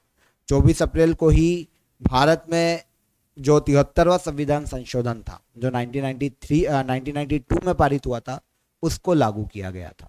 तो इसी उपलक्ष्य में 24 अप्रैल को राष्ट्रीय पंचायती राज दिवस मनाया जाता है। आगे, इंडिया स्मार्ट सिटी पुरस्कार 2022 में बेस्ट नेशनल स्मार्ट सिटी का अवार्ड किस शहर को प्रदान किया गया? तो इंडिया स्मार्ट सिटी पुरस्कार 2022 में हाल ही में दिए गए हैं, जिसमें बेस्ट नेशनल स्मार्ट सिटी का अवार्ड मध्य प्रदेश के इंदौर शहर को दिया गया। याद रखिएगा, एमपी के करंट के क्वेश्चन आपको डेफिनेटली एग्जाम में पूछे जाएंगे और ये सारे करंट अफेयर बहुत ही इंपॉर्टेंट है। डिटेल देखते हैं तो देखो, केंद्र सरकार ने हाल ही में चौथे इंडिया स्मार्ट सिटी पुरस्कार 2022 की घोषणा कर दी, जिसमें 66 विजेताओं की घोषणा जारी की गई और ये सभी पुरस्कार 27 सितंबर को इंदौर में आयोजित स्मार्ट सिटी की नेशनल कॉन्फ्रेंस में प्रदान किए गए। अब इसके तहत देखिए, इंडिया स्मार्ट सिटी पुरस्कार 2022 मध्य प्रदेश के इंदौर शहर को दिया गया पहले नंबर पर। इसी लिस्ट में दूसरे नंबर पर गुजरात का शहर सूरत है और इसके बाद तीसरे नंबर पर आता है उत्तर प्रदेश का आगरा शहर। तो ये टॉप 3 है। पहले नंबर पर कौन है? इंदौर। तो इंडिया स्मार्ट सिटी पुरस्कार 2022 में फर्स्ट प्राइज किसे दिया गया? इंदौर को, सेकंड प्राइज गुजरात के सूरत को और थर्ड प्राइज उत्तर प्रदेश के आगरा शहर को। अब इसके अलावा स्मार्ट सिटी मिशन को लागू करने के लिए बेस्ट स्टेट का दर्जा भी मध्य प्रदेश को दिया गया। इस सूची में दूसरे स्थान पर तमिलनाडु है और तीसरे स्थान पर उत्तर प्रदेश और राजस्थान को संयुक्त रूप से रखा गया। तो स्मार्ट सिटी मिशन को लागू करने वाला बेस्ट स्टेट कौन? मध्य प्रदेश। और इंडिया स्मार्ट सिटी पुरस्कार 2022 में बेस्ट जिला या शहर कौन? तो वो हो जाता है इंदौर। दोनों ही एमपी से रिलेट करते हैं। फर्स्ट प्राइज तो याद रखना चाहिए। स्मार्ट सिटी मिशन की शुरुआत केंद्र सरकार के द्वारा 2015 में की गई थी। इसका उद्देश्य था देश के जो टॉप 100 सिटीज हैं बड़ी बड़ी, उनको स्मार्ट सिटीज में बदलना है। अब स्मार्ट सिटी में कैसे बदला जाएगा? तो जो मूलभूत आवश्यकताएं हैं, जो बेसिक चीजें हैं जरूरत की, वो उन स्मार्ट सिटी में उपलब्ध होगी, जैसे डिजिटलाइजेशन, इंटरनेट, इसके अलावा पेयजल की जो अच्छा मतलब स्वास्थ्य के लिए जो उचित है वो पेयजल आपको दिया जाएगा, हेल्थ सिस्टम बहुत अच्छा होगा, एजुकेशन बहुत अच्छी होगी, यही स्मार्ट सिटी है। तो स्मार्ट सिटी मिशन 2015 में केंद्र सरकार के द्वारा लॉन्च किया गया था। देश के 100 शहरों को स्मार्ट शहरों में बदलना स्मार्ट सिटी मिशन का मुख्य उद्देश्य था। मध्य प्रदेश के किस जिले की बाटिका प्रिंट को हाल ही में जीआई टैग प्रदान किया गया? तो बाटिका प्रिंट जो कि एक प्रिंट है कपड़ों पर, इसे हाल ही में जीआई टैग दिया गया। ये मध्य प्रदेश के उज्जैन से संबंधित प्रिंट है, कपड़ों की प्रिंटिंग एक तरह की बाटिका प्रिंट कहलाती है। देखिए फ्रेंड्स, केंद्रीय वाणिज्य मंत्रालय के industry promotion and internal trade के द्वारा 6 अप्रैल 2023 को एमपी में 6 प्रोडक्ट को जीआई टैग दिया गया था। कितने? 6 प्रोडक्ट। इनमें से देखिए, गोंड पेंटिंग जो कि गोंड जनजातियों में प्रचलित है, डिंडोरी में देखने को मिलती है, इसे जीआई टैग दिया जा चुका है 6 अप्रैल 2023 को। एक कालीन है कारपेट ग्वालियर का, इसे भी जीआई टैग दिया गया। बाटिक प्रिंट पर हमारा क्वेश्चन था, उज्जैन का है, इसे जीआई टैग दिया गया। भेड़ाघाट का स्टोन क्राफ्ट है जबलपुर में, उसे जीआई टैग दिया गया। वारासियोनी की साड़ी जो कि बालाघाट में बनाई जाती है, इसे जीआई टैग दिया गया। और इसके अलावा सुंदरजा आम एमपी के रीवा का आम है, इसे भी 2023 में जीआई टैग दिया गया। कंफ्यूज मत होइएगा, एक बार वापस देख लेना। 6 प्रोडक्ट हैं, 6 की 6 इंपॉर्टेंट है करंट अफेयर से। अब देखिए अन्य जीआई टैग की बात करते हैं जो एमपी को पहले भी दिए जा चुके। तो चंदेरी की साड़ी को सबसे पहली बार 2005 में जीआई टैग दिया गया था। एमपी के अशोकनगर के चंदेरी में बनाई जाती है, एमपी का पहला जीआई टैग प्रोडक्ट। इसके बाद चमड़े के खिलौने एमपी के इंदौर, इसे भी जीआई टैग दिया जा चुका है।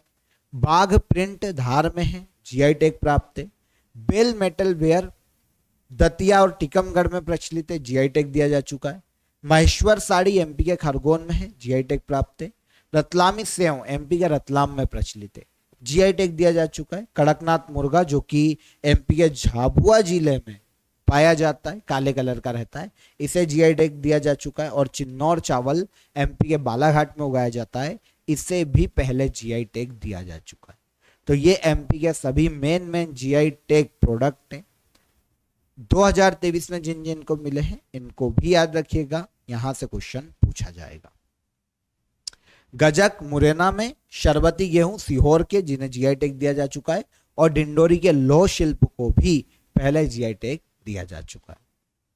मध्य प्रदेश में G20 की बैठक कितने जिलों में आयोजित की गई? तो G20 की अध्यक्षता 2023 में किसने की? इंडिया ने की। अब इसी के तहत आपको पता है ऑलमोस्ट पूरे इंडिया में 250 से ज्यादा G20 की बैठक अलग अलग प्लेसेस पर आयोजित की गई। इसमें एमपी में 3 जगह पर 3 जिलों में G20 की बैठक आयोजित की गई थी। कितने जिलों में? 3 जिलों, इंदौर, भोपाल और खजुराहो एमपी के छतरपुर। तो 3 जिलों में एमपी में G20 की बैठक का आयोजन किया गया। देख लेते हैं कौन कौन से? छतरपुर, इंदौर और भोपाल। अब देखिए मध्य प्रदेश में G20 की जो पहली बैठक हुई थी वो भोपाल में हुई थी 16 से 17 जनवरी को। भोपाल में G20 के तहत थिंक 20 की बैठक का आयोजन किया गया था। थिंक 20 जो कि G20 का एक पार्ट है। G20 संस्कृति समूह की पहली बैठक 22 से 25 फरवरी 2023 तक छतरपुर के खजुराहो में आयोजित की गई। यह हो गया दूसरा प्लेस। फिर G20 के एग्रीकल्चर के जो मिनिस्ट्रियल लेवल ग्रुप की बैठक है, में जो मिनिस्टर हैं एग्रीकल्चर के, उनकी ग्रुप बैठक का आयोजन मध्य प्रदेश के इंदौर में 19 से लेकर 21 जुलाई तक किया गया था। तो इस तरह से G20 की 3 बैठक एमपी में इंदौर, भोपाल और छतरपुर में आयोजित की गई। पहली बैठक कहां आयोजित हुई, यह अगर क्वेश्चन आ जाता है तो भोपाल, दूसरी छतरपुर और तीसरी इंदौर। अंतर्राष्ट्रीय योग दिवस का राष्ट्रीय स्तर के कार्यक्रम का आयोजन मध्य प्रदेश के किस जिले में किया गया? तो आपको पता है अंतर्राष्ट्रीय योग दिवस कब मनाया जाता है? 21 जून को।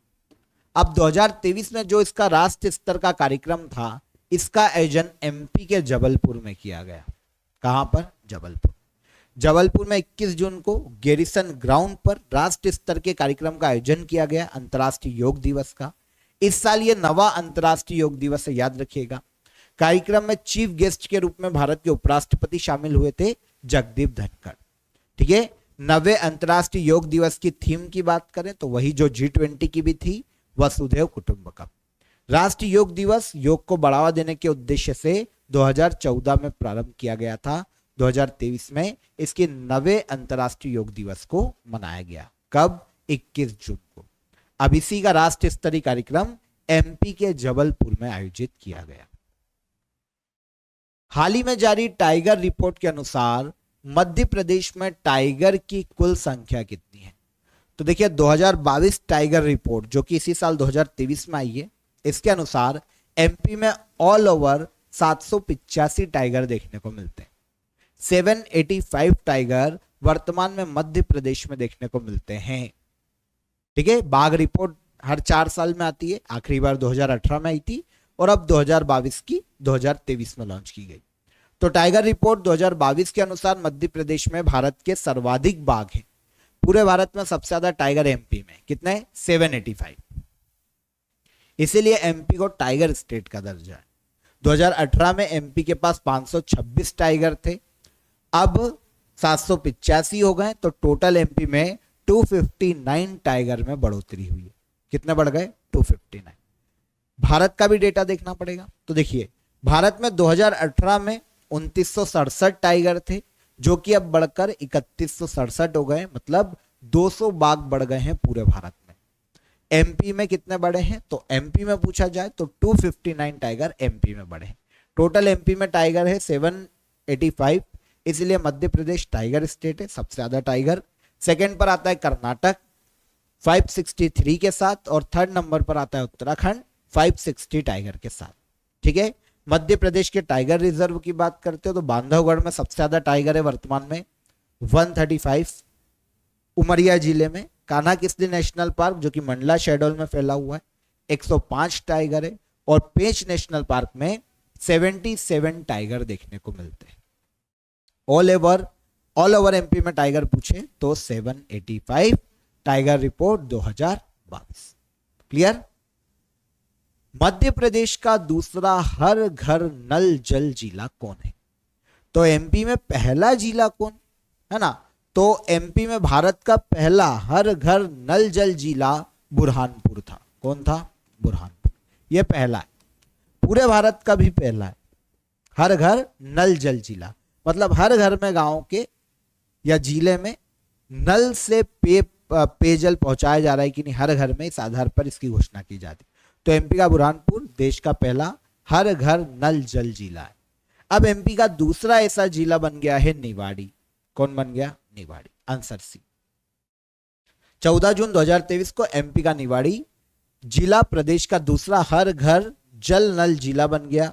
निवाड़ी जिले के सभी 253 गांव के जितने भी क्षेत्र 100% क्षेत्र, मतलब 55,645 घरों में नल से जल पहुंचाया जा चुका है। इससे पहले MP का बुरहानपुर जिला प्रदेश के साथ देश का पहला हर घर नल जल जिला बना था।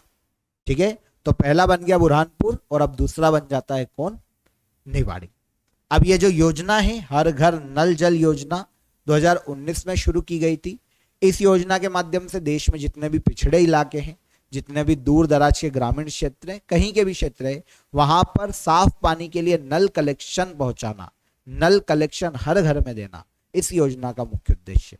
ठीक है ना? 2024 तक 3.8 करोड़ परिवारों को स्वच्छ जल उपलब्ध कराना इस योजना का मुख्य उद्देश्य था जब यह शुरू की गई थी 2019 में।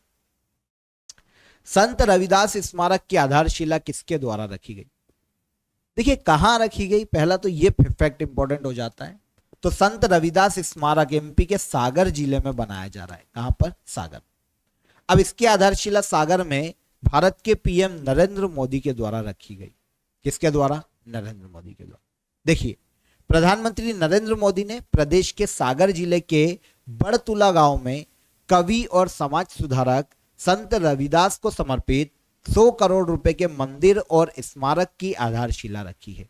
आधारशिला से जो उद्देश्य की बात करते तो ये जो संत है, जो समाज सुधारक है, इनके समाज के प्रति जो मूल्य थे, इनकी जो विचारधारा थी, उसको जन जन तक पहुंचाना इस स्मारक को बनाए जाने का मुख्य उद्देश्य है। और इसके लिए एक समरसता यात्रा भी मध्य प्रदेश के सागर जिले में निकाली गई थी। संत रविदास मंदिर और स्मारक की घोषणा बजट 2023 में की जा चुकी है मध्य प्रदेश में। अब सागर जिले में इसकी आधारशिला भारत के पीएम नरेंद्र मोदी के द्वारा रखी गई। अब यहां पर बात आती है एमपी के जो अन्य स्मारक या अन्य लोकों की बात करते, धामों की बात करते, तो इन पर भी एक बार नजर डाल लेते हैं। संत रविदास समझ में आ गए, इनकी स्मारक कहां बन रही है? सागर जिले में बन रही है। अब मध्य प्रदेश में एकात्म धाम और आदि शंकराचार्य की प्रतिमा एमपी के ओमकारेश्वर में बनाई गई है, खंडवा जिले में। शंकराचार्य की प्रतिमा तैयार हो गई है, एकात्म धाम का निर्माण चल रहा है। कहां पर? ओमकारेश्वर। एमपी में हनुमान लोक छिंदवाड़ा में बनाया जा रहा है। महाकाल लोक एमपी के उज्जैन में बन चुका है। देवी लोक सलकनपुर सीहोर में जो देवी मंदिर है वहां पर बनाया जा रहा है। सलकनपुर का मेला भी एमपी के सीहोर में लगता है। इसके अलावा राम राजा लोक निवाड़ी जिले के ओरछा में स्थापित किया जाएगा। ठीक है, ओरछा मध्य प्रदेश की अयोध्या कहलाती है क्योंकि यहां पर राजा माने जाते हैं भगवान राम, इसीलिए राजा राम महल भी एमपी के ओरछा में स्थित है। तो राम राजा लोक मध्य प्रदेश के निवाड़ी जिले के ओरछा में स्थापित किया जा रहा है। इसके बाद आगे आ जाइए, राष्ट्रीय किशोर कुमार सम्मान 2022 किसे प्रदान किया गया? तो देखिए, मध्य प्रदेश सरकार ने 2022 के लिए राष्ट्रीय किशोर कुमार सम्मान जो है ये धर्मेंद्र देओल को देने की घोषणा की थी। धर्मेंद्र जो कि बॉलीवुड अभिनेता हैं, सनी देओल और बॉबी देओल के पिता हैं धर्मेंद्र, इन्हें 2022 के लिए राष्ट्रीय किशोर कुमार सम्मान एमपी गवर्नमेंट के द्वारा दिया गया। इस पुरस्कार के बारे में याद रखिएगा कि एमपी गवर्नमेंट के द्वारा किशोर कुमार सम्मान सिनेमा या अभिनय के क्षेत्र में दिया जाता है।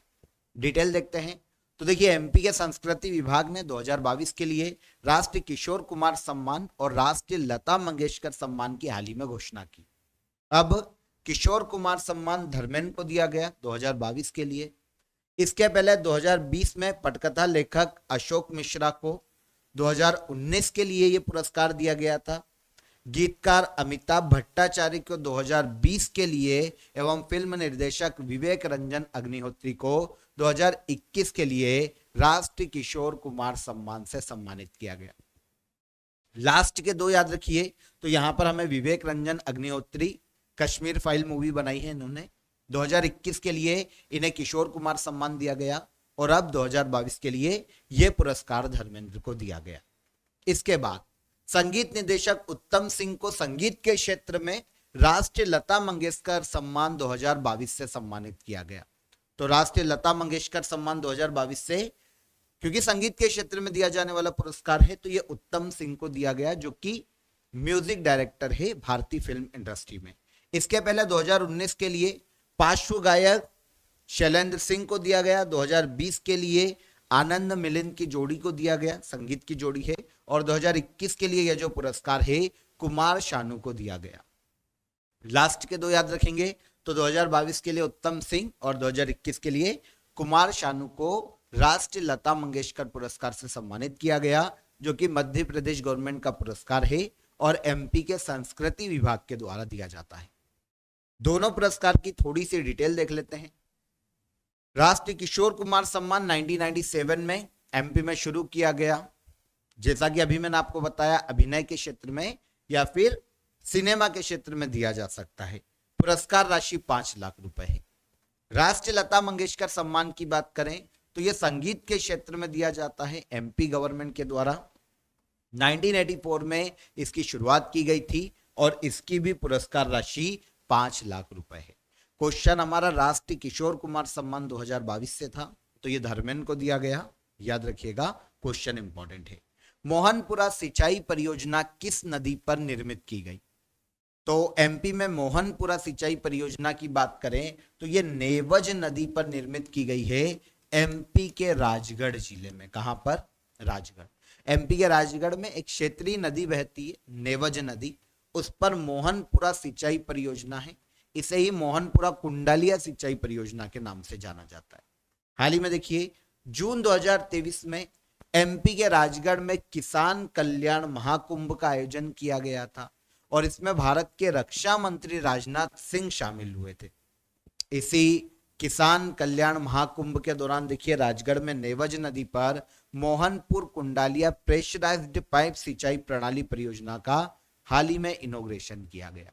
तो दो क्वेश्चन इंपॉर्टेंट हो जाते हैं, किस नदी पर, तो नेवज नदी पर, और किस जिले में, तो एमपी के राजगढ़ जिले में। मोहनपुरा कुंडालिया प्रेशराइज्ड सिंचाई जो परियोजना है उसकी आधारशिला भारत के पीएम ने रखी थी, नरेंद्र मोदी ने 2018 में, ठीक है ना। इसका पहला चरण जो अभी शुरू किया गया, जिसे अभी इनॉग्रेट किया गया एमपी के राजगढ़ में, इससे राजगढ़ जिले में 1,35,000 हेक्टेयर भूमि पर सिंचाई की जाने वाली है। तो सिंचाई कितने क्षेत्र पर होगी ये भी मिल गया, किस नदी पर, नेवज नदी पर, किस जिले में, राजगढ़ जिले में। परियोजना का नाम मोहनपुरा कुंडालिया सिंचाई परियोजना, आप याद रखिए। एशिया का पहला फ्लोटिंग फेस्टिवल कहां आयोजित किया गया, तो 2023 में हाल ही में देखिए एशिया का पहला फ्लोटिंग फेस्टिवल एमपी के मंदसौर में जो गांधी सागर डैम है उसका जो बैक वाटर है चंबल नदी का, वहां पर आयोजित किया गया। तो एशिया का पहला floating festival Gandhi Sagar floating festival के नाम से एमपी के मंदसौर में आयोजित किया गया, यही मैंने आपको बताया। यह फेस्टिवल का पहला संस्करण है इस साल, जो 5 दिनों तक आयोजित किया गया। फेस्टिवल का जो इनॉग्रेशन है भारत के जो राज्य पर्यटन और संस्कृति मंत्री है उषा ठाकुर, उनके द्वारा किया गया था। इसमें जब इस फेस्टिवल का आयोजन किया गया तो जितने भी वाटर एक्टिविटीज है उनका आयोजन किया गया स्पेशली, ताकि इस एरिया में मध्य प्रदेश में जो टूरिज्म है उसे आकर्षित किया जा सके वाटर एक्टिविटी के माध्यम से। तो यह एशिया का पहला फ्लोटिंग फेस्टिवल है एमपी के मंदसौर में। किस नदी के बैकवाटर पर, तो चंबल नदी के बैकवाटर पर। किस डैम के पास, तो गांधी सागर डैम के पास, इसीलिए इसका नाम पड़ा Gandhi Sagar floating festival, Asia का पहला फ्लोटिंग फेस्टिवल। ओके, अब मध्य प्रदेश में होने वाले अदर जो उत्सव हैं उनकी बात करें तो जल महोत्सव खंडवा के हनुवंतिया टापू पर आयोजित किया जाता है। हनुवंतिया जो कि एमपी के खंडवा में स्थित है, नर्मदा नदी के किनारे, इसे एमपी का गोवा कहा जाता है। यहां पर हर साल जल महोत्सव का आयोजन किया जाता है। फिर मिर्च महोत्सव का आयोजन एमपी के खरगोन जिले में किया जाता है। गुड़ महोत्सव नरसिंहपुर में आयोजित किया जाता है और मक्का महोत्सव एमपी के छिंदवाड़ा जिले में आयोजित किया जाता है। ठीक है, आगे आई। अब यहां पर हमने सबसे पहले एमपी में जो खेलों का स्टैटिक पोर्शन था उसे डिस्कस किया, खेलों के करंट भी डिस्कस किए, अदर करंट अफेयर्स डिस्कस किए, और अब हम बात करेंगे नेशनल और इंटरनेशनल गेम्स की। नेशनल और इंटरनेशनल करंट अफेयर पूरा आपके लिए क्रेजी जी का ट्रिक के चैनल पर अवेलेबल है, आपको लगातार वहां पर मिलता है। तो यहां पर देखिए केवल हमने गेम्स उठाए, आप पूरा करंट अफेयर पढ़ के जाइएगा, एमपी और इंडिया और नेशनल, क्योंकि सब पूछा जाएगा ऑल ओवर। हम यहां पर केवल गेम्स डिस्कस करेंगे जो इंपॉर्टेंट है उनको, लेकिन पूरा करंट अफेयर पूछा जाता है तो आपको क्रेजी जी के ट्रिक चैनल पर विजिट कीजिए, सारा अवेलेबल है आपको। मैराथन क्लासेस भी अवेलेबल है, अदर जो टॉपिक वाइज करंट अफेयर है वो भी आपको अवेलेबल है ऑल ओवर वहां पर, और डेली करंट अफेयर भी आपके लिए क्रेजी जी के ट्रिक के चैनल पर मिल जाता है। आइए शुरू करते हैं नेशनल और इंटरनेशनल गेम्स को। सबसे पहला देखिए, भारतीय दल के लिए टोक्यो ओलंपिक 2020 के उद्घाटन समारोह में ध्वजवाहक कौन था? तो टोक्यो ओलंपिक 2020 का 2021 में आयोजित किया गया जापान के टोक्यो में। इसमें जो भारतीय दल हैं उनके जो फ्लैग बैरियर थे वो मैरी कॉम और मनप्रीत सिंह थे। मैरी कॉम मुक्केबाज है और मनप्रीत सिंह को भी आप जानते।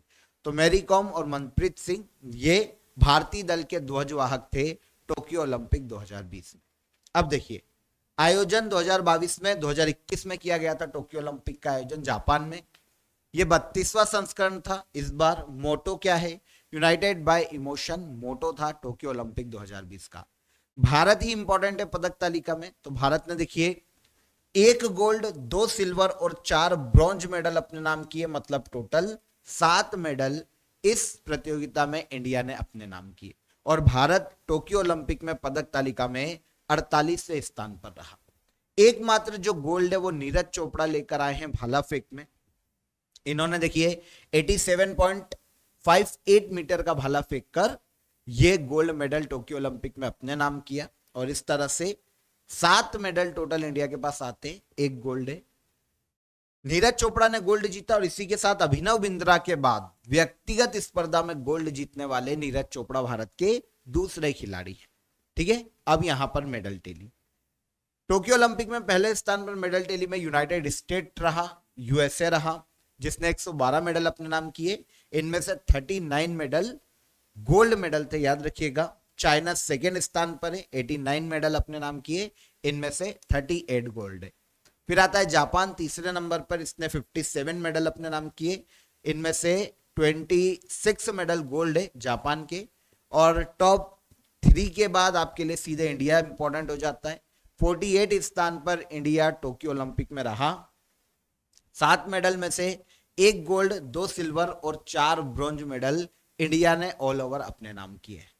ठीक है, तो ये टोक्यो ओलंपिक है जो कि 2021 में आयोजित किया गया था जापान के टोक्यो में। राष्ट्रमंडल खेल 2022 की अंतिम पदक तालिका में भारत का स्थान क्या था? तो कॉमनवेल्थ गेम्स 2022 में पदक तालिका में भारत चौथे स्थान पर रहा था। आंसर बी हो जाएगा। डिटेल देखते हैं। 22वां राष्ट्रमंडल खेल था, कॉमनवेल्थ गेम्स थे 2022 में। कहां पर आयोजित किए गए? इंग्लैंड के बर्मिंघम में आयोजित किए गए थे जुलाई अगस्त 2022 में। भारत पदक तालिका में चौथे स्थान पर था। बात आती है पहले स्थान पर कौन? तो कॉमनवेल्थ गेम्स 2022 इंग्लैंड में पहले स्थान पर ऑस्ट्रेलिया के एथलीट रहे हैं। 179 मेडल इन्होंने अपने नाम किए, इनमें से 67 गोल्ड मेडल है। इंग्लैंड सेकंड स्थान पर है 176 मेडल के साथ, जिनमें से 58 गोल्ड है। कनाडा इस लिस्ट में तीसरे स्थान पर है 92 मेडल के साथ, जिसमें से 26 गोल्ड है। इंडिया के सब याद करने पड़ेंगे, तो इंडिया कॉमनवेल्थ गेम्स 2022 में चौथे स्थान पर रहा। 61 मेडल में से 22 गोल्ड, 16 सिल्वर और 23 ब्रॉन्ज मेडल इंडिया ने अपने नाम किए। याद रहेगा, इजी थे, कंफ्यूज मत होइएगा। आगे बढ़ते हैं। 2028 ग्रीष्मकालीन ओलंपिक खेलों का आयोजन किस शहर में किया गया? तो 2028 में जो किस शहर में किया जाएगा? ठीक है, तो 2028 में जो ग्रीष्मकालीन ओलंपिक गेम्स हैं उनका आयोजन किया जाने वाला है लॉस एंजलिस यूएसए में। टोक्यो ओलंपिक हो गया 2020 का, जापान के टोक्यो में। 2024 में आयोजित किए जाएंगे पेरिस में, फ्रांस के पेरिस में। और 2028 में आयोजित किए जाएंगे कहां पर? Los Angeles USA. ठीक है, आइए देखते हैं। तो ग्रीष्मकालीन ओलंपिक एक अंतरराष्ट्रीय मल्टी स्पोर्ट्स इवेंट है जो कि ओलंपिक गेम्स है, वर्ल्ड के सबसे बड़े गेम्स में से गिने जाते हैं। 1896 में सबसे पहली बार आयोजन एथेंस में हुआ था ओलंपिक गेम्स का। अब 32 ओलंपिक गेम्स आयोजित किए गए ग्रीष्मकालीन 2020 में टोक्यो जापान। 2024 में आयोजित होंगे फ्रांस के पेरिस में 33वें ओलंपिक गेम्स। 34वें ग्रीष्मकालीन ओलंपिक गेम्स का आयोजन 2028 में किया जाएगा यूएसए के लॉस एंजलिस में। और 35वें ग्रीष्मकालीन ओलंपिक गेम्स 2032 में आयोजित किए जाएंगे ऑस्ट्रेलिया के ब्रिस्बेन में। ओके, तो यहां पर लिस्ट आपको याद रखनी चाहिए क्योंकि 24 का भी पूछा जाएगा और 28 का भी पूछा जाएगा। और जब इतना याद कर रहे हैं तो 32 का भी याद कर लीजिए, ऑस्ट्रेलिया के ब्रिस्बेन में आयोजित किए जाएंगे। लास्ट ओलंपिक टोक्यो में आयोजित किया गया था, 2020 के ओलंपिक थे, 21 में आयोजित किए गए। कोविड जो पेंडेमिक आया था उसके कारण एक साल लेट हुए थे। विश्व एथलेटिक्स का मुख्यालय कहां स्थित है? तो वर्ल्ड एथलेटिक्स की बात करें, वर्ल्ड एथलेटिक्स के मुख्यालय की बात करें तो इसका मुख्यालय मोनाको में स्थित है। आंसर डी हो जाएगा। आइए देखते हैं।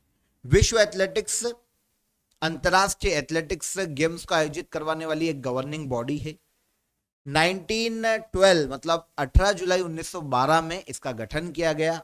हेडक्वार्टर मोनाको में है और सेबेस्टियन कॉय विश्व एथलेटिक्स के वर्तमान में अध्यक्ष के पद पर है। इनके अलावा अंतरराष्ट्रीय ओलंपिक कमेटी 1894 में स्थापित हुई, लुसाने स्विट्जरलैंड में मुख्यालय। अंतरराष्ट्रीय हॉकी महासंघ 1924 में स्थापित हुआ, स्विट्जरलैंड में ही इसका हेडक्वार्टर है। अंतरराष्ट्रीय क्रिकेट परिषद जिसे आईसीसी के नाम से जाना जाता है 1909 में स्थापित की गई और यूएई के दुबई में इसका हेडक्वार्टर स्थित है। क्वेश्चन हमारा विश्व एथलेटिक्स से था, तो इसका मुख्यालय मोनाको में स्थित है। ओके, 1912 में इस संस्था का गठन किया गया था। अब इंटरनेशनल चेस फेडरेशन की भी बात कर लेते हैं। तो 1924 में इंटरनेशनल चेस फेडरेशन की स्थापना की गई। इसका मुख्यालय स्विट्जरलैंड के लुसाने में है। और इंटरनेशनल फुटबॉल एसोसिएशन की बात करें, फेडरेशन की बात करें, फीफा की बात करें, तो 1904 में स्थापित हुआ और स्विट्जरलैंड के ज्यूरिख में फीफा का मुख्यालय स्थित है। आगे आइए, पहला राजीव गांधी खेल रत्न पुरस्कार किसको दिया गया था? पहला राजीव गांधी खेल पुरस्कार, जो कि भारत का सबसे बड़ा खेल पुरस्कार है, अब तो मेजर ध्यानचंद्र के नाम से जाना जाता है, यह पहली बार दिया गया था विश्वनाथन आनंद को, जो कि चेस प्लेयर हैं भारत के। आंसर ए हो जाएगा। भारत के तमिलनाडु राज्य से बिलोंग करते हैं विश्वनाथन आनंद। इन्हें पहला राजीव गांधी खेल रत्न पुरस्कार से सम्मानित किया गया था सबसे पहली बार 1991-92 में। ठीक है ना। भारत सरकार द्वारा खेलों में उपलब्धियों के लिए दिया जाने वाला सर्वोच्च खेल पुरस्कार राजीव गांधी या मेजर ध्यानचंद्र खेल रत्न पुरस्कार के नाम से वर्तमान में जाना जाता है। 1991-92 में शुरू किया गया। राशि कितनी? 25 लाख रुपए दिए जाते हैं इसके तहत। 2022 में लास्ट जो राजीव गांधी पुरस्कार है, मेजर ध्यानचंद्र खेल रत्न पुरस्कार है, यह अंचत शरद कमल को दिया गया था, जो कि भारत में टेबल टेनिस के खिलाड़ी। कुछ क्रिकेटर को भी दिया गया, जो कि यदा कदा कभी पूछ लिया जाए एग्जाम में, तो रोहित शर्मा हमें याद रखना चाहिए। 2020 में इन्हें मेजर ध्यानचंद्र खेल रत्न पुरस्कार दिया गया था, राजीव गांधी था तब नाम। विराट कोहली को 2018 में दिया गया था और महेंद्र सिंह धोनी को 2007 में दिया गया था राजीव गांधी खेल रत्न पुरस्कार। ठीक है। 1985 में द्रोणाचार्य पुरस्कार के पहले प्राप्तकर्ता कौन थे? द्रोणाचार्य पुरस्कार की बात करें तो यह भी सेंट्रल गवर्नमेंट के द्वारा खेलों के क्षेत्र में दिया जाने वाला पुरस्कार है। 1985 में इसकी शुरुआत की गई थी, पहला फैक्ट तो यहां पर यह नोटिस करना है आपको। और 1985 में पहला द्रोणाचार्य पुरस्कार 3 लोगों को संयुक्त रूप से दिया गया था, और यहां पर आंसर हो जाएगा ये सभी। OM नाम्बियार, ओम प्रकाश भारद्वाज और BB भागवत ऐसे लोग हैं जिन्हें संयुक्त रूप से पहला द्रोणाचार्य पुरस्कार 1985 में दिया गया था। राजीव गांधी किसे दिया गया? तो विश्वनाथन आनंद। ठीक है। अब इस पुरस्कार की विशेषता है कि द्रोणाचार्य पुरस्कार सेंट्रल गवर्नमेंट के द्वारा केवल कोच को दिया जाता है, मतलब खेल प्रशिक्षकों को दिया जाता है। 1985 में शुरुआत 15 लाख रुपए पुरस्कार राशि। पहला BB भास्कर, ओम प्रकाश भारद्वाज और OM नाम्बियार को दिया गया।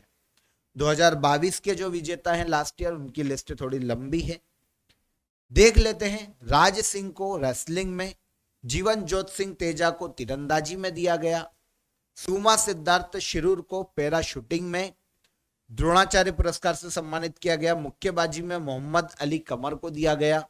सुजीत मान को कुश्ती में द्रोणाचार्य पुरस्कार से सम्मानित किया गया। दिनेश जवाहर लाड़ को क्रिकेट में और बीमल प्रफुल्ल घोष को फुटबॉल के क्षेत्र में योगदान के लिए द्रोणाचार्य पुरस्कार 2022 से सम्मानित किया गया। 1985 में शुरुआत की गई और पहली बार 3 लोगों को संयुक्त रूप से द्रोणाचार्य पुरस्कार से सम्मानित किया गया था। इजी। राष्ट्रीय खेल दिवस किस दिन मनाया जाता है? बहुत इजी क्वेश्चन, और PSC काफी बार पूछती भी। राष्ट्रीय खेल दिवस भारत में 29 अगस्त को मनाया जाता है, मेजर ध्यानचंद्र की स्मृति में, जयंती पर। मेजर ध्यानचंद्र जो कि भारत में हॉकी खिलाड़ी रहे हैं, उनकी जयंती के रूप में 29 अगस्त को राष्ट्रीय खेल दिवस, नेशनल स्पोर्ट्स डे के रूप में मनाया जाता है। राष्ट्रमंडल खेलों का प्रारंभ किस वर्ष किया गया? तो विश्व में सबसे पहली बार कॉमनवेल्थ गेम्स का आयोजन 1930 में किया गया था। कॉमनवेल्थ गेम्स से, जो कॉमनवेल्थ ग्रुप के जो सदस्य देश हैं उनके मध्य में यह एक अंतरराष्ट्रीय बहु खेल प्रतियोगिता है। राष्ट्रमंडल देशों के एथलीट इसमें पार्टिसिपेट करते हैं। सबसे पहली बार 1930 में कनाडा के हैमिल्टन शहर, जो कि ओंटारियो में पड़ता है, ओंटारियो राज्य में पड़ता है, यहां पर कॉमनवेल्थ गेम्स का आयोजन किया गया था। 1934 में इंग्लैंड और भारत ने इसमें पहली बार पार्टिसिपेट किया। मतलब पहला तो 1930 में आयोजित हो गया, सेकेंड कॉमनवेल्थ गेम्स में इंडिया ने पार्टिसिपेट किया। 2010 में कॉमनवेल्थ गेम्स दिल्ली में आयोजित किए गए थे और 2022 में अभी हमने क्वेश्चन देखा था लास्ट ईयर इंग्लैंड के बर्मिंघम में इन्हें आयोजित किया गया था कॉमनवेल्थ गेम्स। सबसे पहली बार कब? 1930 में। फुटबॉल के मोहन बागान क्लब की स्थापना किस वर्ष हुई थी? तो फुटबॉल के क्षेत्र में जो मोहन बागान क्लब है इसकी स्थापना 1889 में की गई थी, अंग्रेजों के शासनकाल में। 15 अगस्त 1889 को स्थापित मोहन बागान फुटबॉल क्लब या एथलेटिक्स क्लब जो है वो भारत और एशिया में सबसे पुराने क्लबों में गिना जाता है। कहाँ स्थापना हुई थी? तो इसकी स्थापना हुई थी कोलकाता में। मोहन बागान क्लब फुटबॉल या एथलेटिक्स का एशिया का सबसे पुराना क्लब है, 1889 में स्थापित कोलकाता में। 2023 के फ्रेंच ओपन का पुरुष एकल का खिताब किसने जीता?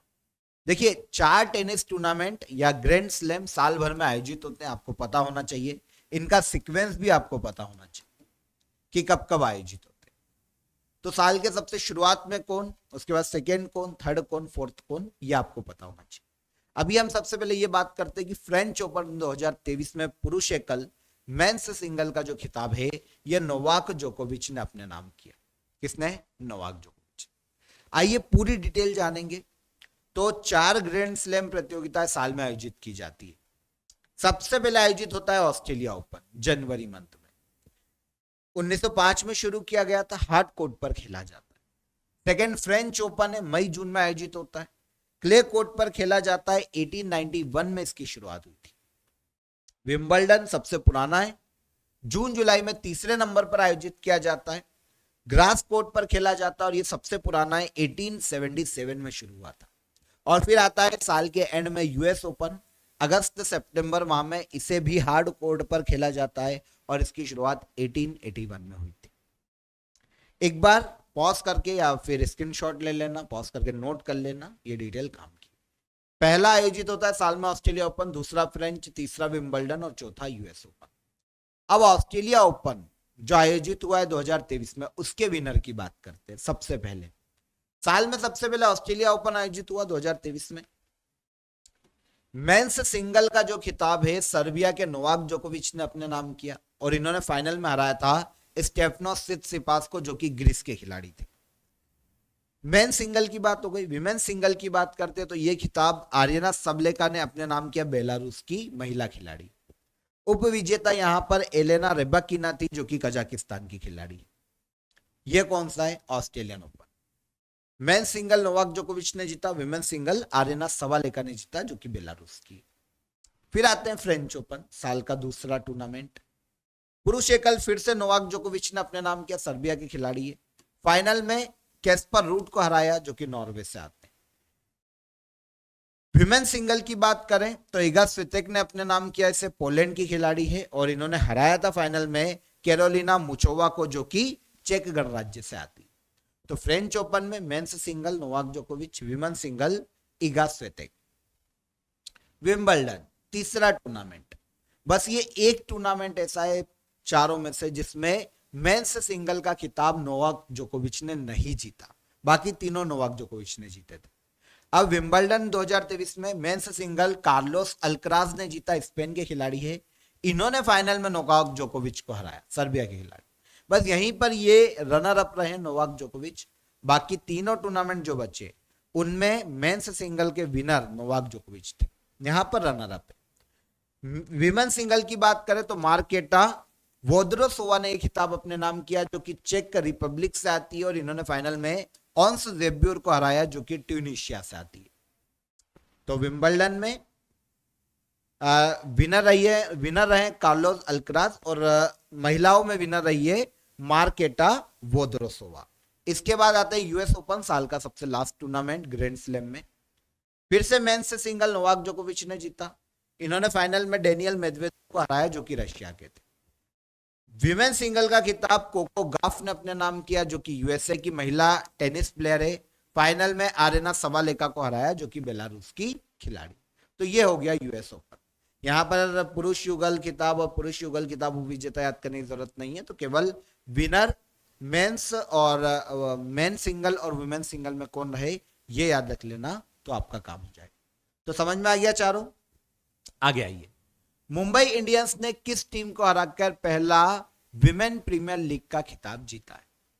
देखिए आप सभी को पता है 2023 में पहली बार विमेन प्रीमियर लीग का आयोजन किया गया। जैसे आईपीएल आयोजित होता है, ये WPL विमेन प्रीमियर लीग, ठीक है।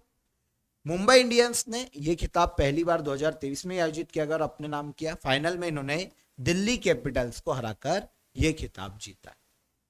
देखिए पहला संस्करण मार्च 2023 में आयोजित हुआ। 5 टीमों ने पार्टिसिपेट किया। कौन कौन सी?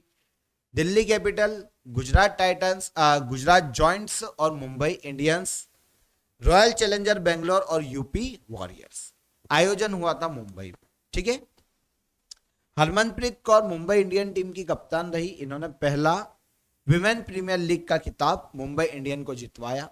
फाइनल हुआ था बेब्रोन स्टेडियम मुंबई में। मुंबई इंडियन और दिल्ली कैपिटल के मध्य में विनर रही कौन? मुंबई इंडियन की team.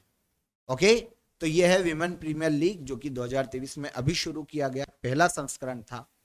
Winner Mumbai Indian, runner up Delhi capital की टीम है।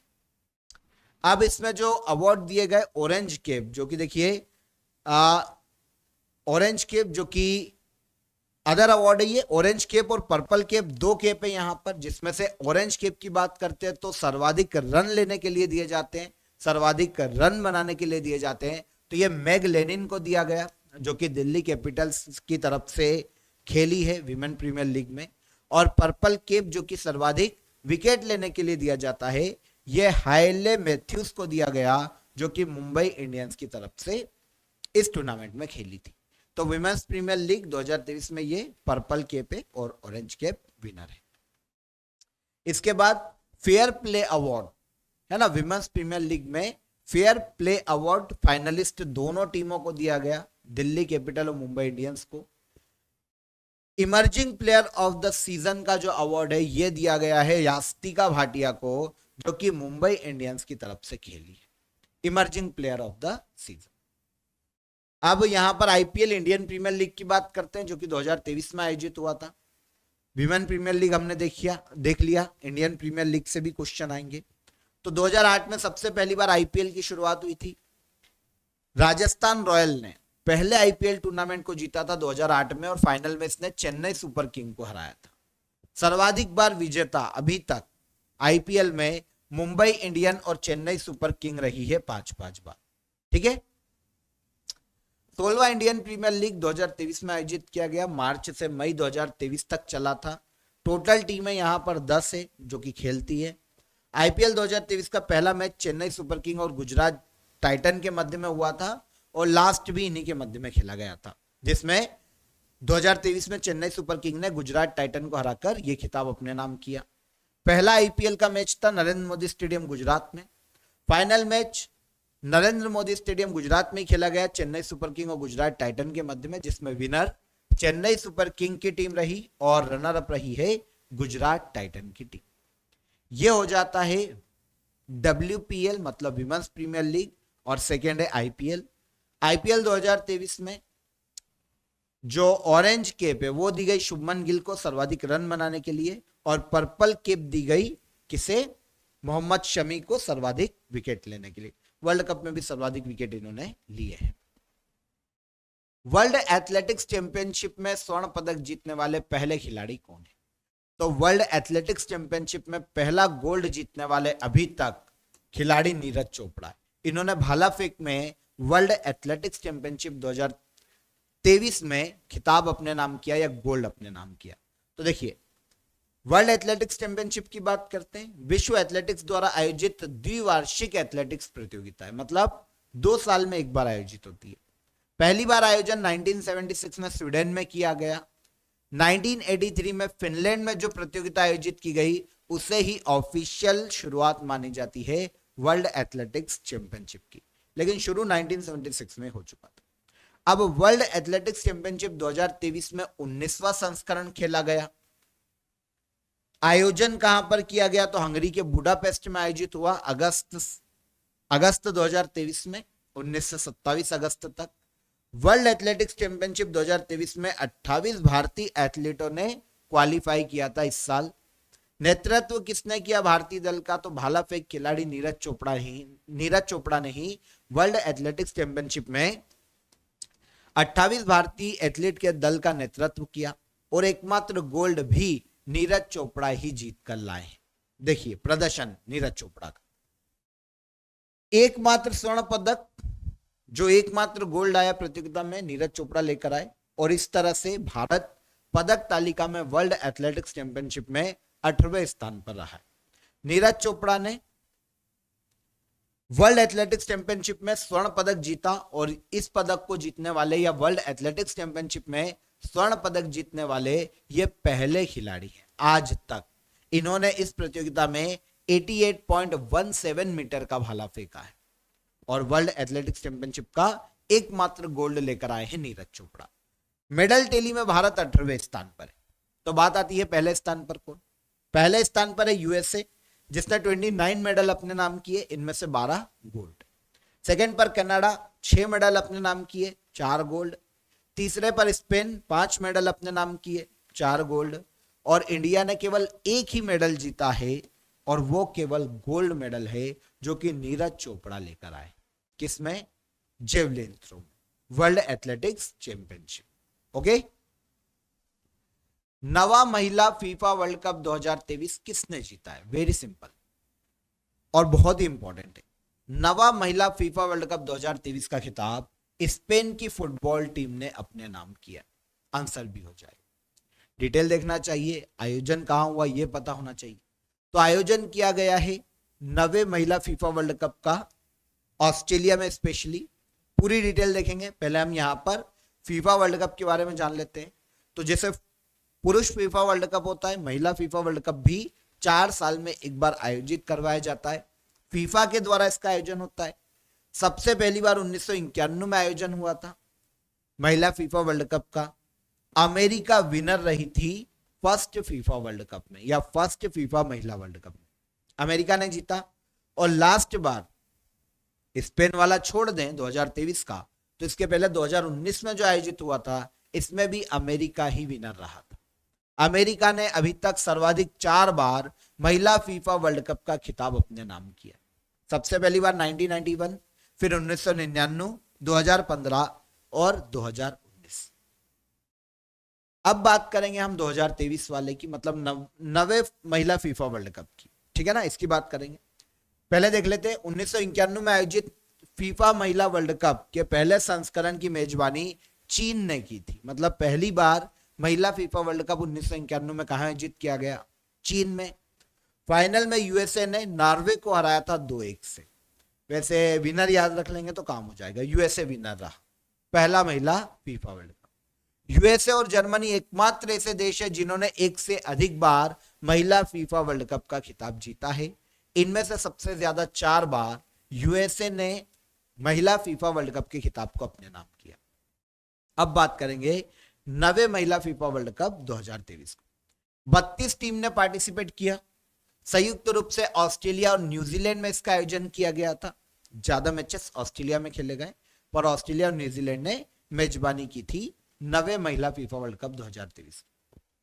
फाइनल मैच स्पेन और इंग्लैंड की टीम के मध्य खेला गया Sydney stadium Australia. Winner Spain की टीम रही। इसने नवे महिला फीफा वर्ल्ड कप 2023 के फाइनल में इंग्लैंड को हराकर यह खिताब जीता है। Very important. ठीक है, यही हमारा क्वेश्चन था, आंसर मिल गया। 20 अगस्त 2023 को स्पेन ने 2023 महिला फुटबॉल वर्ल्ड कप के फाइनल में इंग्लैंड को 1-0 से हराया। मतलब फाइनल में केवल एक ही गोल हुआ था और वो किसने किया? स्पेन। और इसी के साथ यह स्पेन का पहला महिला वर्ल्ड कप या पहला महिला फीफा वर्ल्ड कप का खिताब था। पहली बार स्पेन ने जीता इंग्लैंड को फाइनल में हराकर। ठीक है, अगले क्वेश्चन पर आते हैं। 8th ICC women's T20 world cup 2023 का खिताब किस देश ने जीता? ये हमारा लास्ट क्वेश्चन हो सकता है। 8th ICC women's T20 world cup 2023 का खिताब यहां पर ऑस्ट्रेलिया ने अपने नाम किया है। याद रखिएगा, ऑस्ट्रेलिया ने जीता है। डिटेल देखने जाएं तो 8th ICC women's T20 world cup 2023 फरवरी 2023 में साउथ अफ्रीका में आयोजित किया गया। ऑस्ट्रेलिया ने छठी बार इस टाइटल को अपने नाम किया। आईसीसी के द्वारा यह टूर्नामेंट आयोजित किया जाता है। ऑस्ट्रेलिया ने फाइनल में 2023 में साउथ अफ्रीका को हराकर ICC women's T20 world cup का खिताब जीता है। इसमें प्लेयर ऑफ द सीरीज का जो खिताब है वो एशले गार्डनर को दिया गया, जो कि ऑस्ट्रेलिया की महिला प्लेयर है। तो छठी बार 2023 में ICC women's T20 world cup का खिताब फाइनल में साउथ अफ्रीका को हराकर ऑस्ट्रेलिया ने अपने नाम किया, और इस T20 वर्ल्ड कप का आयोजन भी साउथ अफ्रीका में ही किया गया था। बहुत ही इंपॉर्टेंट क्वेश्चन है, बहुत ही रिलीवेंट क्वेश्चन है। जितने भी क्वेश्चन आज के सेशन में हमने यहां पर डिस्कस किए वो सभी आपको एमपीपीएससी प्रीलिम्स 2023 में 8th यूनिट में पूछे जाने वाले क्वेश्चन। जितने भी करंट अफेयर्स के क्वेश्चन आपको एग्जाम में आ सकते हैं मोस्टली मैंने आपको सभी कवर करवाए, सारे गेम्स बता दिए, एमपी का ऑलमोस्ट पूरा करंट अफेयर बता दिया। आई होप आपने वीडियो को एंड तक देखा होगा। अगर आपको एमपी के में दिक्कत आती है, हर्डल्स आते हैं उसको पढ़ने में समझने में, तो मेरा मध्य प्रदेश जीके का कोर्स आपको रूट एप्लीकेशन पर मिल जाएगा। आप प्ले स्टोर से रूट एप्लीकेशन को डाउनलोड कर लीजिए। बहुत ही नॉमिनल चार्जेस में आप इस एमपी जीके के कोर्स में इनरोल कर सकते हैं, जहां पर एमपी की किसी भी एग्जाम में अगर एमपी जीके पूछा जाता है तो आपका वो 100% यहां से कवर हो जाएगा, और एग्जाम में एमपी के कभी भी आपके क्वेश्चन गलत नहीं होंगे। आई होप वीडियो अच्छा लगा होगा। वीडियो पसंद आया हो तो वीडियो को लाइक और शेयर कर दीजिए, चैनल को सब्सक्राइब कर लीजिए। नेक्स्ट सेशन में फिर मुलाकात करेंगे, तब तक अपना ख्याल रखिए। जय हिंद, जय भारत।